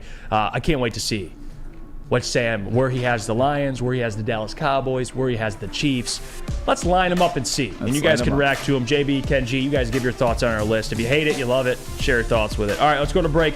First, though, got to hear about our friends from Big Boy. Let me tell you about them. Big Boy. Wintertime in Detroit, always better with comfort foods from Big Boy. How about breakfast? They got that as well. Potato pancakes are back. Classic Lumberjack, Santa Fe Guard, and also the apple pie hotcakes that are just too good to miss. Top it all off with a new gingerbread shake for dessert. Stop by your local Big Boy today.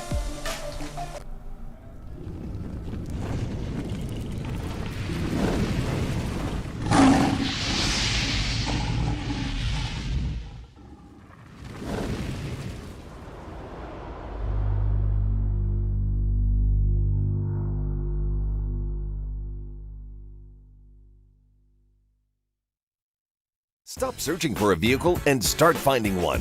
Les Stanford Chevrolet Cadillac makes it easy. We harness the power of multiple dealerships and own the biggest selection of GM brands in the area to get you the car you need. With the Les Stanford Group, you'll have access to 4 different dealerships, providing you with more makes, more models, and more choices. We're connected to more than 1,000 vehicles. And with so many high-quality CPO vehicles available, you'll find new car quality at pre-owned prices. You can start and end your search at lesstanford.com today.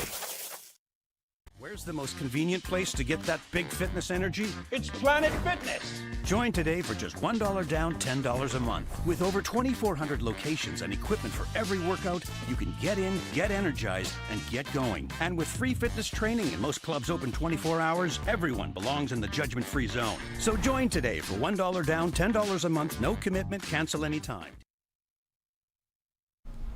Let's talk about Outdoor Equipment Company, official equipment provider of Woodward Sports, Michigan-grown, family-owned, bad boy mowers, tractors, steel handhelds, and even weed whippers, Liberty trailers, Generac generators, Snow X plows, and salters. Outdoor Equipment Co. has it all. Buy it, rent it, 0% financing, delivery to your doorstep. Just visit their website at outdoorequipco.com. We're back. It's the Morning Woodward Show here on the Woodward Sports Network. It's Top 10 Tuesday. Tuesdays with Matt Broder. Tuesdays we give out our top 10. You guys know what day it is. Let's get into it. JB, if you could put both of our lists up. Oh, you want them both? Or no, go Sam's first, and we'll give a quick recap, and then I'll do mine, and then you guys can give your thoughts on both of our lists. We'll start with Sam Flannel. Sam, let's see it. What do you got? All right, I'll try to be brief with this one. At number 10, I never thought I'd put this team in the top 10. The Indianapolis Colts, who are on a 4-game winning streak and are playing better. Minshew mania. I really not a Minshew fan, but you know what? He's played good, clean football. I mean, John, like they've played well. They're running the football. Their defense has been solid when they need to be, and this is a team that could maybe even sneak into the playoffs and give the Jags, who might be missing Trevor Lawrence for a while, a run for their money. At number 9, I have the Houston Texans, who of course have been one of the biggest stories of the season. C.J. Stroud is the runaway rookie of the year. Nico Collins is about to get his 1,000-yard season that I predicted. I'm just taking a little victory lap on that one. He's damn good. Although Tank Dell, that injury to him, that was too bad. He's probably going to be out for the season. I just picked up Noah Brown in fantasy. That's a W. That's actually going to be a big pickup. But you know who else had a big game? Will Anderson. Will Anderson leading that defense moving forward. This Houston Texans team has been an absolute revelation. At number 8, I have the Jacksonville Jaguars, who... Man, if you're a Jaguars fan right now, I actually feel bad for you, because you probably feel like you had your chance at maybe getting the number 1 seed, having a promising season, and sneaking into the Super Bowl in a wide-open AFC, but those hopes might have just been dashed with Trevor Lawrence being out. But not only that, the defense looked a little bit shaky. They gave up the Jake Browning legacy game, and that is not something that you want on your resume on any way, shape, or form. So that's why the Jaguars are so low, and I have a bad feeling that they are going to keep falling with Trevor Lawrence out. At number 7, I have the Kansas City Chiefs, who... Everybody calls me a Chiefs slappy, but I'm officially a little bit concerned that this isn't the team that can win the Super Bowl like Chiefs teams of years past. Their offense just doesn't quite look as good. It doesn't look like everyone's on the same page. Their defense has been playing better, but they did give up they didn't look so good against the Green Bay Packers, although the Packers have been torching a lot of people lately, the Lions and the Chargers, but the Chiefs were not supposed to be one of them. That's why I got the Chiefs down so low. At number 6, I have the Detroit Lions, our Detroit Lions, who, yes, I have above the Chiefs, so don't even say anything, people. But yeah, I mean, they're like I said, they got a road win at New Orleans. Their defense is still looking shaky. It's still bottom 10 in the league, but their offense, when you look at the totality of what they do, scoring, that's still a top offense, and they put up 33 points, and their defense forced a couple of turnovers. It all depends on how they play moving forward, but I got them at 6. At 5, I got the Miami Dolphins, who... When their offense is clicking, they look absolutely unstoppable. Tyreek Hill might be the single best football player in the world right now.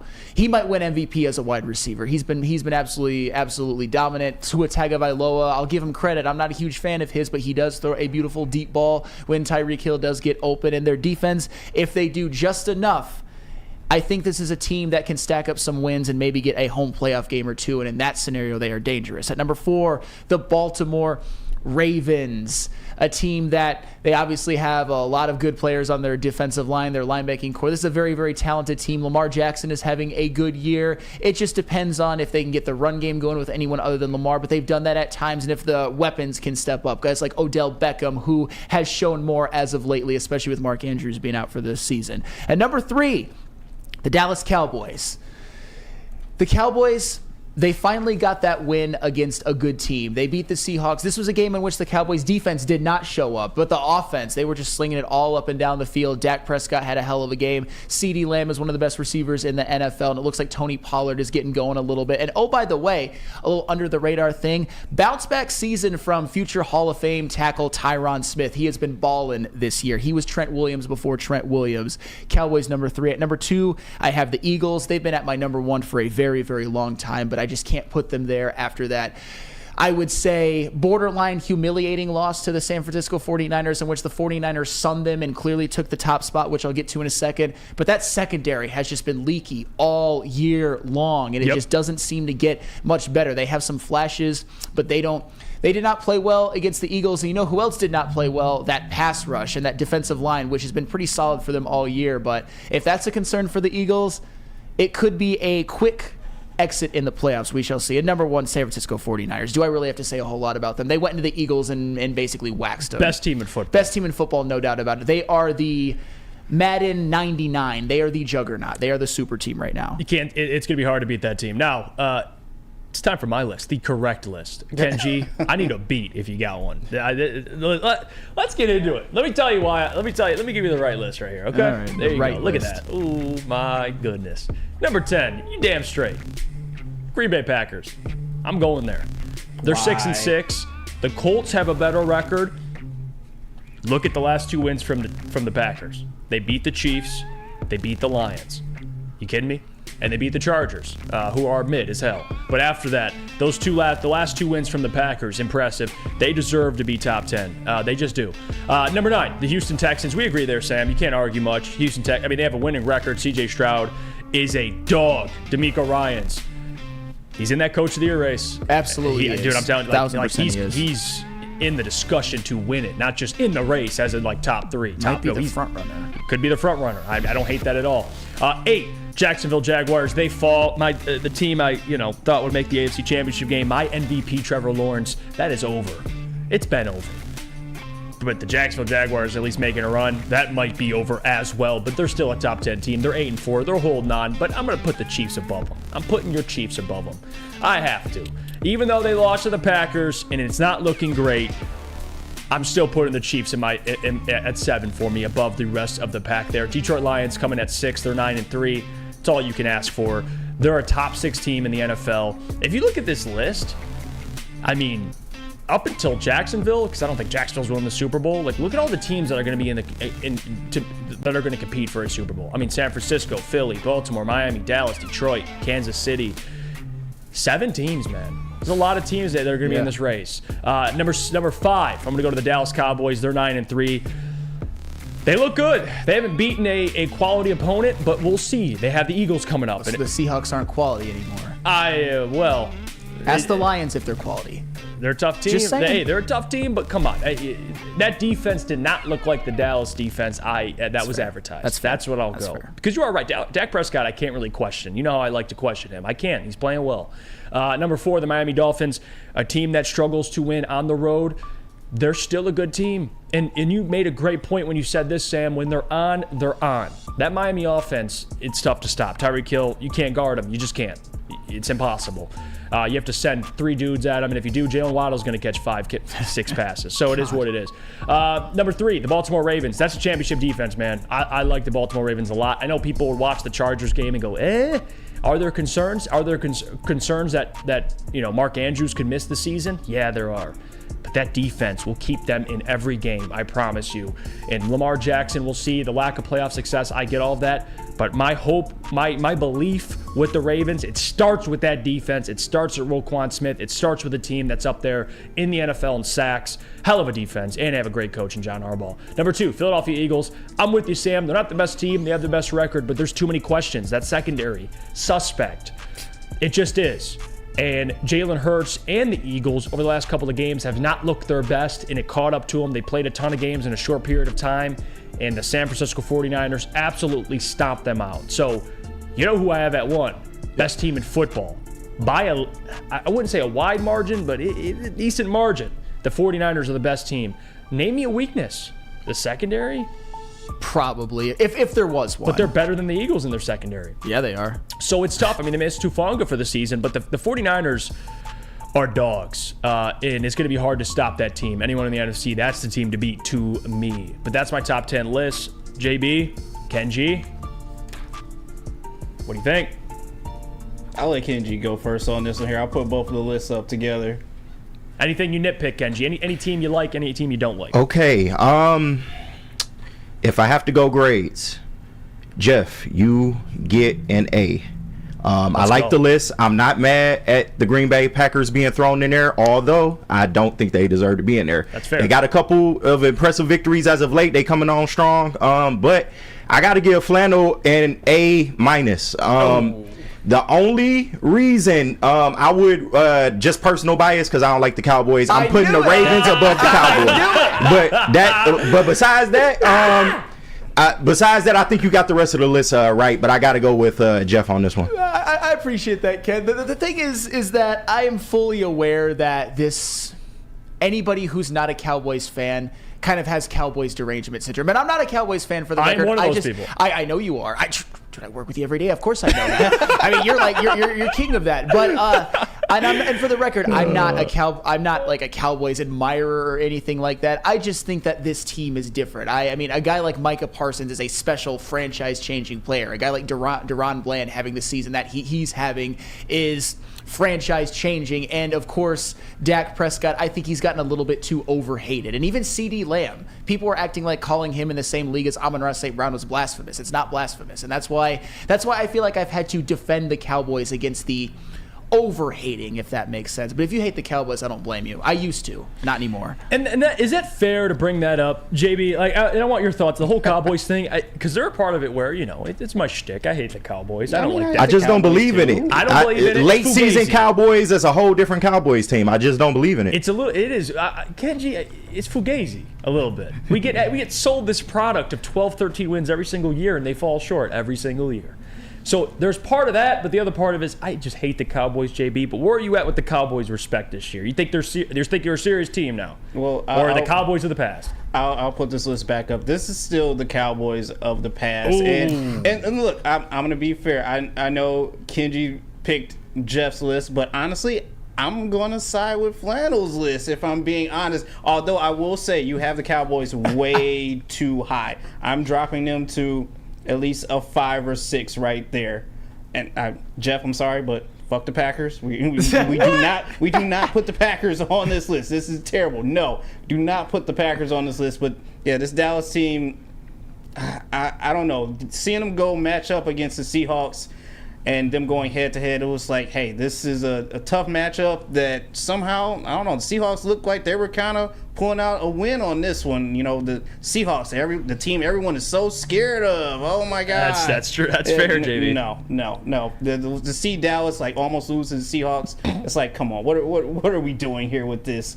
These comments got me dead too. Mr. Ray, if you believe in Dallas, I got some volcano insurance to sell you real quick. There you go, Jeff. Hoofhearted. Cowboys always peak in November, then trail off when the games get real. It seems like the Cowboys, Sam, it'd be like if I went and I'm getting sold cocaine, but then I check it when I get home and it's powdered sugar. That's what the Cowboys experience is like. You get sold this Colombian cocaine, you get sold this Super Bowl contender, and then when you get to the playoffs, you're like, oh shit, it's powdered sugar. I mean, that's fair. They haven't won nearly enough playoff games over the last 25 years that you would expect. It's just, to me, with the Cowboys, it depends on if they can somehow steal the NFC East from the Eagles. I think that the Cowboys could actually be a threat in the playoffs. But the fact is, they play in a tough division, so they're probably going to get the wild card, and I think that will ultimately be their demise. But I know a lot of people don't like this, but I think there is a big gap even between them and the Lions right now. Just this team right now. Could the Lions get better and show me some more? Absolutely. But the Cowboys, I think this is the best Cowboys team over the past 10 years or so. And I know we've heard this before, but you see the way Dak Prescott's playing, Deron Bland, Micah Parsons, CeeDee Lamb, stars. They are. Stars. Maybe not. I don't know if Dak's a star, but he's a good player. He's a good quarterback.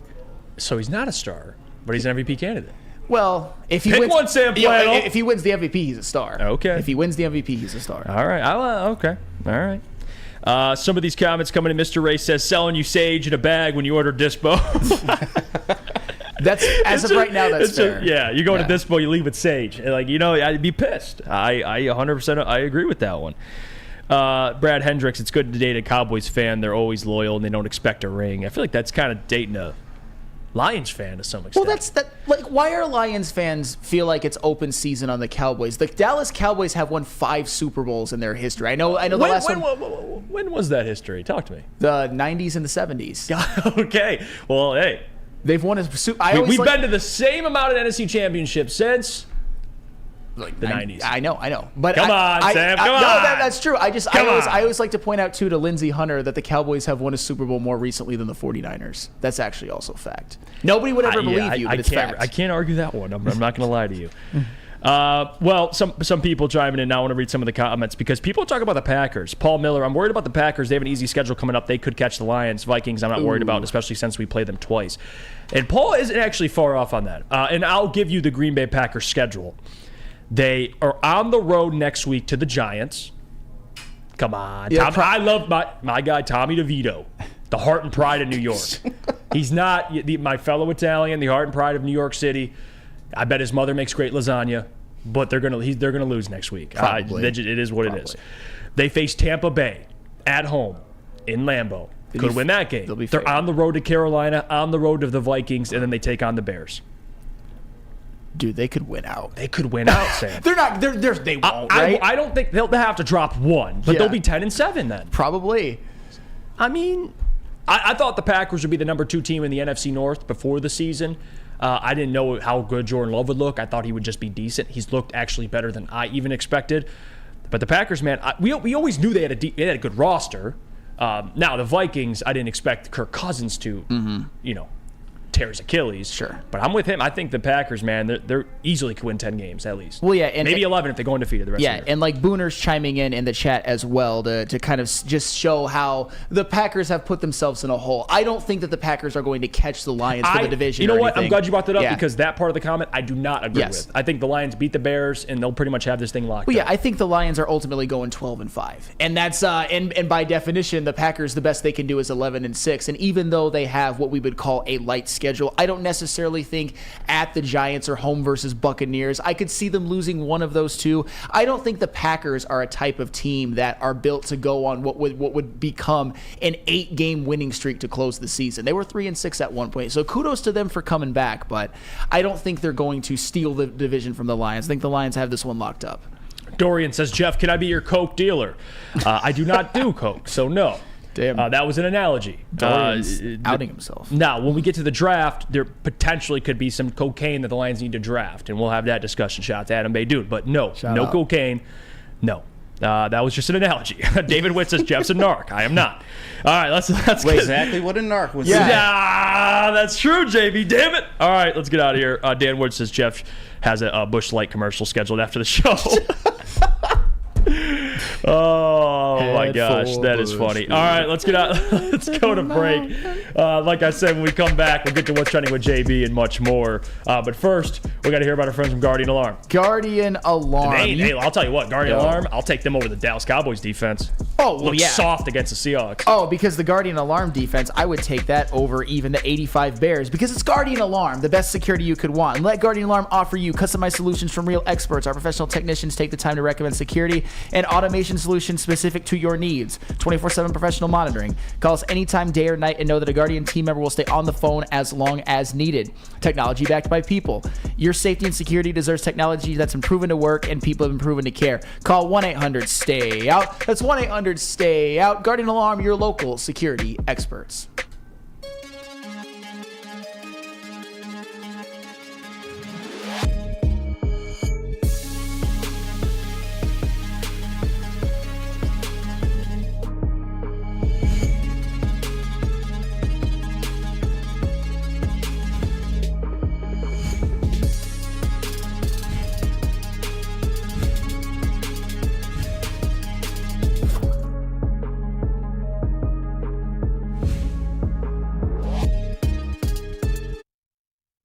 Now, coming to Woodward Sports. Woodward and Main Street. The Woodward Sports Network Detroit Lions Show. Let's go! Catch Gabrielle D. Phillips, Matt Broder, and Terry Foster for all the latest news on your Detroit Lions every week. Only on the Woodward Sports Network YouTube channel and woodwardsports.com.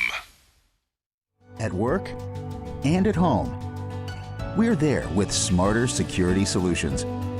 Featuring complete automation with customized alerts and more. For over 90 years, we've been the company that's been counted on to protect what matters most, all with personalized service and care. Right now, for a limited time, receive a free video device plus free installation with a new home system. Guardian Alarm. We protect Michigan. Feldman Chevrolet, Detroit's #1 Chevy dealer. With 18 locations, there's a Feldman dealership in your backyard. Visit feldmanauto.com to find the location nearest to you. Since 19. Sorry, guys. What'd you do? I What don't are you know. doing? They were talking about Bush Light, so I had to like get my best Bush Light impression. Since 1996, Feldman Automotive has been driven to provide a it's coming back now. A first-class car buying experience called the Feldman Advantage. Catch Woodward Sports Network live from Feldman Chevrolet in Novi every other Monday. Oh my They God. took our jobs. We're back. It's Woodward Sports Network. Brad Hendricks, Jeff has definitely ripped some nose beers at some point. Oh my gosh. Shot says Italian Southern accent is crazy. Shot's winning me over, man. Corey Berry says that's a natty light impression, Jeff. Freddie says Jeff looking like he drives an F-150. You know what? I had the plaid on today, JB. You know what time it is? You know what time it is. Let's try to go, JB. Check the clocks in your household. Check the watches. JB, what do you got for us? Talk to us. Oh, man. What do you got cooking? It was a little bit of a slow day yesterday and, starting off today as well, too. I don't know what happened. I guess, Hillary Duff broke the internet yesterday. I don't know what exactly happened at all. So Hillary Duff, where's she been at? I know. Where has Hillary Duff been? But somehow she popped up on X yesterday and was trending a lot. So I don't know. Okay. I don't know. I don't know. You would use that. Hillary Duff. What? I mean, we've all seen a couple Hillary Duff movies. Hey, listen. Hey, they come on TV. You'll tune in. When I was a kid. Lizzie McGuire, man, come on. But can't forget about Lizzie McGuire now. But you saw that recently. Oh yeah. JB, we know your situation with Taylor Swift. It didn't work. Hey, it didn't work out. Travis Kelce took her from you. Are you going after Hillary Duff? JB, you got that dog in you. No comment. Oh I cannot say. Yeah, no comment. No comment. But moving on. I seen this over the weekend. This video of this block right here, and I want you guys to see it as well too. And just to let you know, it's very, very disrespectful. My goodness. Oh my God. That is Peyton Marshall from Overtime Elite. He blocks a shot and then throws it at the defender on the ground. I just have to ask you guys, how disrespectful is that in the game of basketball? No, that's absolutely awful. I'm getting ejected if that's me. Yeah, no. just straight up. Yeah, that ain't right, man. That's messed up. That's what I'm doing to you, JB. Oh, whoa. Wait a minute. Where did this slander come from? Come on now. I'm pinning your shot, and I'm just dropping it right off on you. That's not going to happen. Wait, pause Jeff. on that. Pause on that. Hold on. Rewind. But that's disrespectful. Absolutely disrespectful. Did he just give up possession of the ball just to throw it at the guy?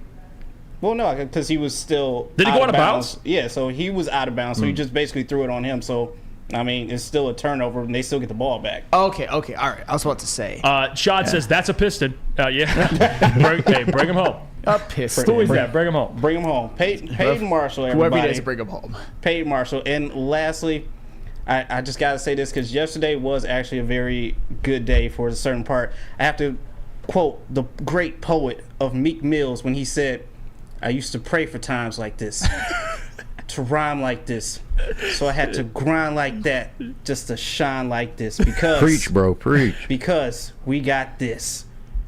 Grand Theft Auto 6 is coming out, everybody. Grand Theft Auto 6. I have been waiting for this for years, and it was finally announced, and then they put the trailer out as well yesterday too. And I'm just so happy. I don't know what to do. I'm just so happy. Don't cry, JB. It's okay. GTA is my favorite video all time. All video game series of all time. My brothers played dating back to San Andreas. That was my favorite GTA personally. I'm excited, man. I've been waiting a long time. I don't play a ton of video games, but GTA is a game that I love, absolutely. Now, do I have to wait another 5 years for it to come out? Probably. That kind of suck. We have to wait till 2025, but that sucks. But hey, we've been waiting 12 years already, so you can wait 2 more. That's fair. I know. Just wait a little bit more. But that's it for what's trending with JB today. Hopefully tomorrow I'll have a little bit more for you guys. But that's just what I can find at the moment. Lucas Klotz chiming in. I can't wait to hit the strip club in that game. Lucas, you would do that. In your room by yourself in Toledo, just picking up hookers in GTA. You sicko. Shout out Lucas Klotz. You sicko. All right, let's go to break here. When we get back, we'll get to mailbag. Before I do, I'm going to read some of these comments because people talk about GTA. It's bringing back some. It's being pretty nostalgic for some people. Hoof-hearted. I played GTA 1 and 2 on PC. Haven't really played one since San Andreas. It's fun, but just more of the same in my humble opinion. Yeah, and I'm with you there, Hoof-hearted. Max Mayer, I was in middle school for GTA 5. I'm going to be married for GTA 6. That's funny. Jesse Adams, GTA 3 was the best. GTA 3 was goated. GTA 3 was. I had all of them. Well, my brothers did, and I just stole them because I'm a younger brother, and that's what I do. Fair. I'm a douchebag, so that's what I do. Brett Middleton says, hopefully we get a playoff win before GTA 6. Oh, man. Old Jarhead talking about Hillary Duff. She went crazy at the buffet. Man, damn. That's aggressive. Caked up. Lucas Klotz, good. Some serious shit hit at home, so it kind of put everything on pause, but I'll be down there soon talking about him returning back to Michigan. We miss you, Lucas, the GOAT. All right. John Parker says, I remember playing GTA Vice City Stories. That game was also goated. I appreciate that game. On the bus going to school on my PSP with the friends, that were the times.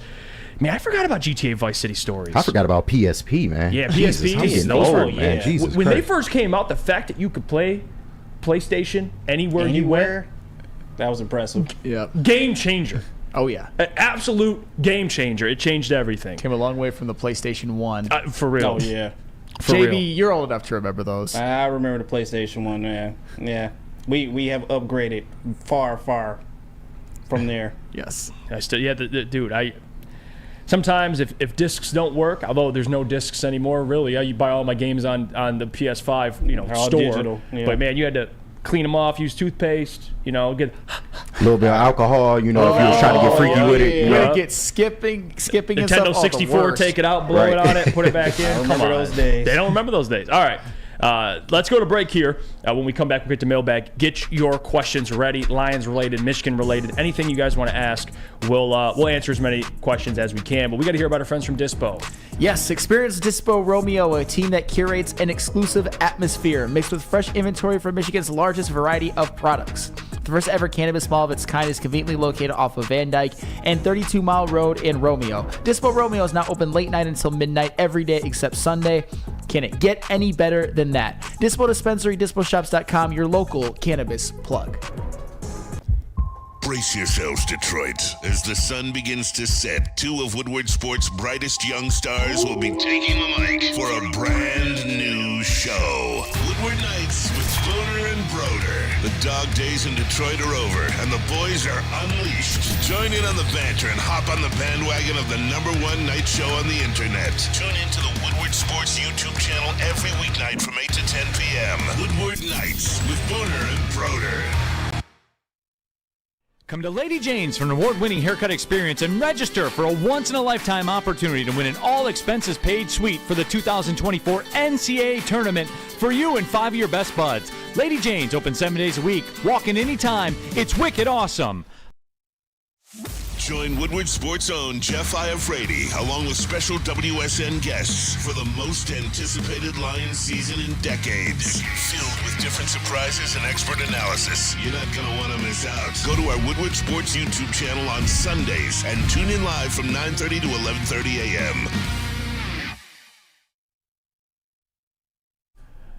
Winter is here, and if you're dreaming of a new home but feeling the pinch, we've got some fantastic news for you. Mark White and Associates, your trusted real estate experts, are here to help. Here's the deal. When you work with a Mark White and Associates realtor, they'll pay up to $5,000 of your closing costs. That's right.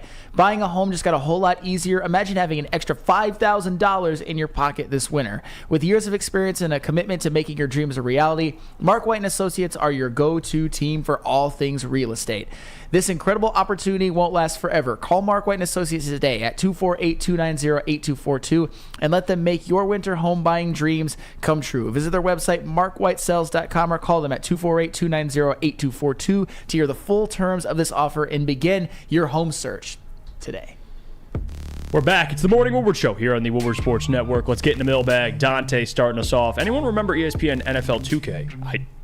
I do. Yeah. I got Way two back in the day. I got two older brothers, 8 years older than me, and then 10 years older than me. So yes, I played. Even though my age would, you'd be like, well, you're too young. No, I did indulgence from ESPN NFL 2K. I did play their PS2, and man, I wish ESPN still kind of made all those games still, but EA just consistently taking L's. It is what it is. Also, thoughts on the Lions having back-to-back winning seasons since 2016 and 2017 when they were 9-7 both those years. Yeah, it's funny looking back how at that time, at least ownership for the Lions and fans were like, this team just has to get over the hump. And now looking back, they're over the hump. Yeah, they are. Yeah, two winning season 2 years in a row. It's something that we almost forget about because of how expedited our expectations and how expedited this rebuild has become. But it's a big deal.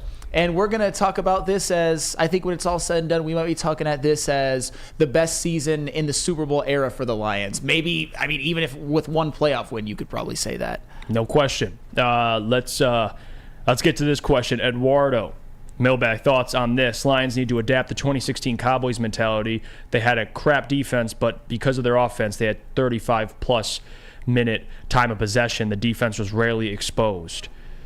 That is crazy. And I get what you're saying, Eduardo. Keep this defense off the field as much as you can. Dominate time of possession. And they have the offensive line to do that. I do think they would like to do that. If you asked Dan Campbell and Ben Johnson, like, hey, would you like to control time of possession every single game? They'd be like, hell yeah, they do, especially with their offensive line, their run game. But you're onto something, Eduardo. Yeah, time of possession, especially with a defense like this, that's not that great. It's important, Sam. Yep, that was rookie Zeke Elliott, rookie Dak Prescott behind one of the greatest offensive lines ever constructed, like Tyron Smith and Zach Martin, Travis Fredericks, and all of that. They were a wagon in the regular season, but in the playoffs they took that L because they couldn't stop Aaron Rodgers. But yeah, I don't know though if this Lions team even has that type of personnel to play like that. But they do have the best backfield and the best O-line when healthy, so I don't hate it. This comment here I want to get to because I think it's kind of funny. Big Con. Sam, if Jamo only equates to Devin Hester, is that a bust? Well, it's hard to say because Devin Hester was a special teams player. And he was a second-round pick. But to me, Devin Hester, as much as I appreciate what he did for the return game, I think he's gotten a little bit overrated as time has went on just because he was a kick returner and he was the greatest kick returner of all time. Of course, but I don't know if that's a Hall of Fame level skill. But then again, if J-Mo has the big playability of Devin Hester, is that a bust? I guess not. They're two different players. I don't hate the question, but I think they're two different players. Mailbag Jesse, can you ask JB if he was a Hillary Duff or Raven Simone type of guy? Raven was pretty good back in the day, not going to lie. What are we doing here? JB, give me your thoughts. Give me the breakdown, in-depth breakdown of Raven Simone and Hillary Duff. So I'm a fan of both of them, but I was a bigger Hillary Duff fan. Although Raven Simone did have a nice album back in the day when I was younger, I do remember that. But yeah, I'm still a Hillary Duff fan regardless. I'm a big Orlando Brown guy. He has not aged well. Orlando Brown. I'm kidding. That dude is interesting. The crap that he Everybody says. from that That's So Raven show kind of went off the rails. That is true. Yeah. That is true. Orlando Brown, man. I'm a big fan of Lelaine from Lizzie McGuire, actually. Lelaine? I'm just kidding.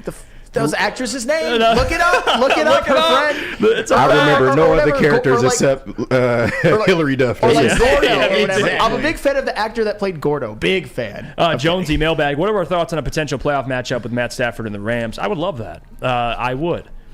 Because they got their Super Bowl. You already got yours, all right? It's our time to eat. Yeah. I don't know about a Super Bowl, but it's our time to beat you in the playoffs, Sean McVay. And it'd be nice for Jared Goff to get revenge on his old coach and for Matt Stafford to play the Lions. And we beat Matthew Stafford in the playoffs to win a playoff game that Matt Stafford unfortunately could not do. I'm a big Matthew Stafford guy, and you guys know that.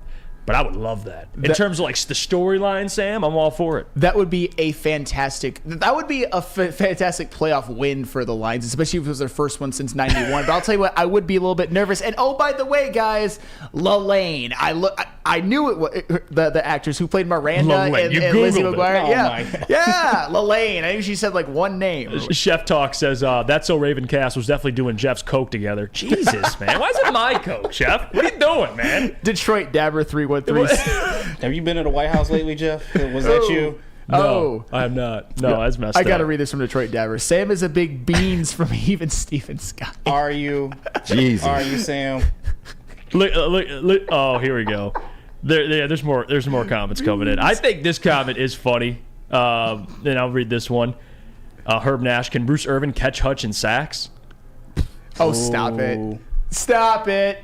I mean, You guys are preying on this man's downfall. 4.5 away. You guys are preying on this man's 4.5 downfall in so 5 much. games. Can Bruce Irvin do it? No, I'm just kidding. 11 snaps, though, and he got a sack. That was pretty impressive from Bruce Irvin. Shout out to him. Yeah. Who farted? Ask Sam, who deserves to be in the Hall of Fame more, Devin Hester or Ben Wallace? Ben Wallace. Clip it. Thank you. You're exposed. No, I'm just kidding. I agree with you. It's a thing with Devin Hester. If you're the best at your position, like at what he did, he's the best ever at. You can make an argument for Hall of Fame. I mean, that's how I look at it. It's like that's why I feel bad when like Jason Kelce. He should be a Hall of Famer. Oh, well, Jason Kelce. But centers, it's like they don't get a lot of love, but he's one of the best at his position, so he should make it. I mean, Jason Kelce is no doubt a first ballot Hall of Famer in my opinion because he's one of the best. I'm just looking it up right now. Devin Hester, though, and I'm not saying this to nitpick, he was phenomenal in his first 2 years, but then his next 2 years, he didn't have a return touchdown on either of them. I'm just saying that your effectiveness as a returner, I think, is a little bit too inconsistent and spotty. Being a returner is not the same as being an elite kick returner to me is not the same as being like a, I don't know, Terry McLaurin level receiver. Lucas Klotz, mailbag, who would you rather have, Jake Browning or Joe Montana? Now, Lucas, that's the questions we need. Ooh. Jake Browning, man. He got that dog in him. Okay. He does, Jake Brown. I can't lie to you, JB. I don't know where the hell this man came from. He was summoned from the heavens. He dropped down. And now it's Jake Browning's team. It ain't Joe Burrow's team. It's Jake Browning's team. Yeah, I don't know where this dude came from, but last night, hey, he definitely impressed. I got to take my hat off to this guy. And, hey, Bengals, I don't know. Are they not dead? They're not dead yet to me. Whew, wouldn't that be something? Jamar Chase had a big Steve game and too. David, mailbag, are you guys just going to ignore Jeff saying he likes to blow it and stick it back in? Guys, I was talking about the Nintendo Big 64. pause. Come on, man. Big pause. Why do you get it? We were trying to get over that. I'm trying to get over that. Damn it. I mean, did you not do that, Steven, with your Nintendo 64? Man, you must have had a lot of games break on you. Hey, Trisha, You didn't do the troubleshooting. The Browning in Montana thing, it was a joke, I promise. I probably should have shut that down a little bit sooner, but yes, it's a joke. We don't actually think Jake Browning is Joe Montana. Come on. Yeah, okay. Yeah, Trisha, that was clearly a joke. I hope so. Joe Montana, nowhere near Jake Browning, but I'll tell you what, Jake Browning, phew, he was slinging it. He was slinging it. He was slinging it. Sam, he was slinging it. Oh, of course. I can't. Of course. That's Of course fair. he was. Let's see. Speak for yourself. Yeah. All right, go ahead. Dorian, Jeff, you got some white powder on your upper lip. Might want to check the mirror. You guys are just sickos, man. I shouldn't even have made that analogy. You know what I mean? I messed up. Let's see. Chef Talks, people were kicking away from Hester. Stats don't tell the whole story. No, That's actually true, too. Devin Hester, great player. I just don't think he's a Hall of Famer. When I say he's overrated, that's all I say. I don't think he's a Hall of Fame NFL player. I think he's the greatest returner ever, but that's it.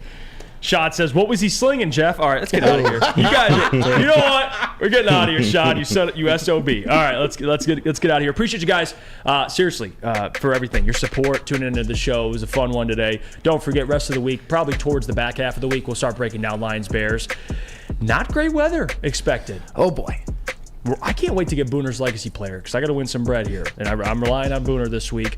Appreciate you guys. Sam Flannel, Ken G, appreciate you, my guy, holding it down in there. No problem. JB in the TD booth, I almost said sound booth. JB, look at you, man. No. You're a Swiss man. Army knife for this network. I don't think people understand how Taysom valuable. Hill out here. Yeah, that is true. That is true. All right, guys, tune in. Big D Energy 11 to 1. Ermanni and Edwards with Maz 2 to 4. Heavyweights 5 to 7. And of course, Woodward Nights 8 p.m. to 10 p.m. We'll see you guys tomorrow. Appreciate it. Have a blessed day, everybody. We'll catch you.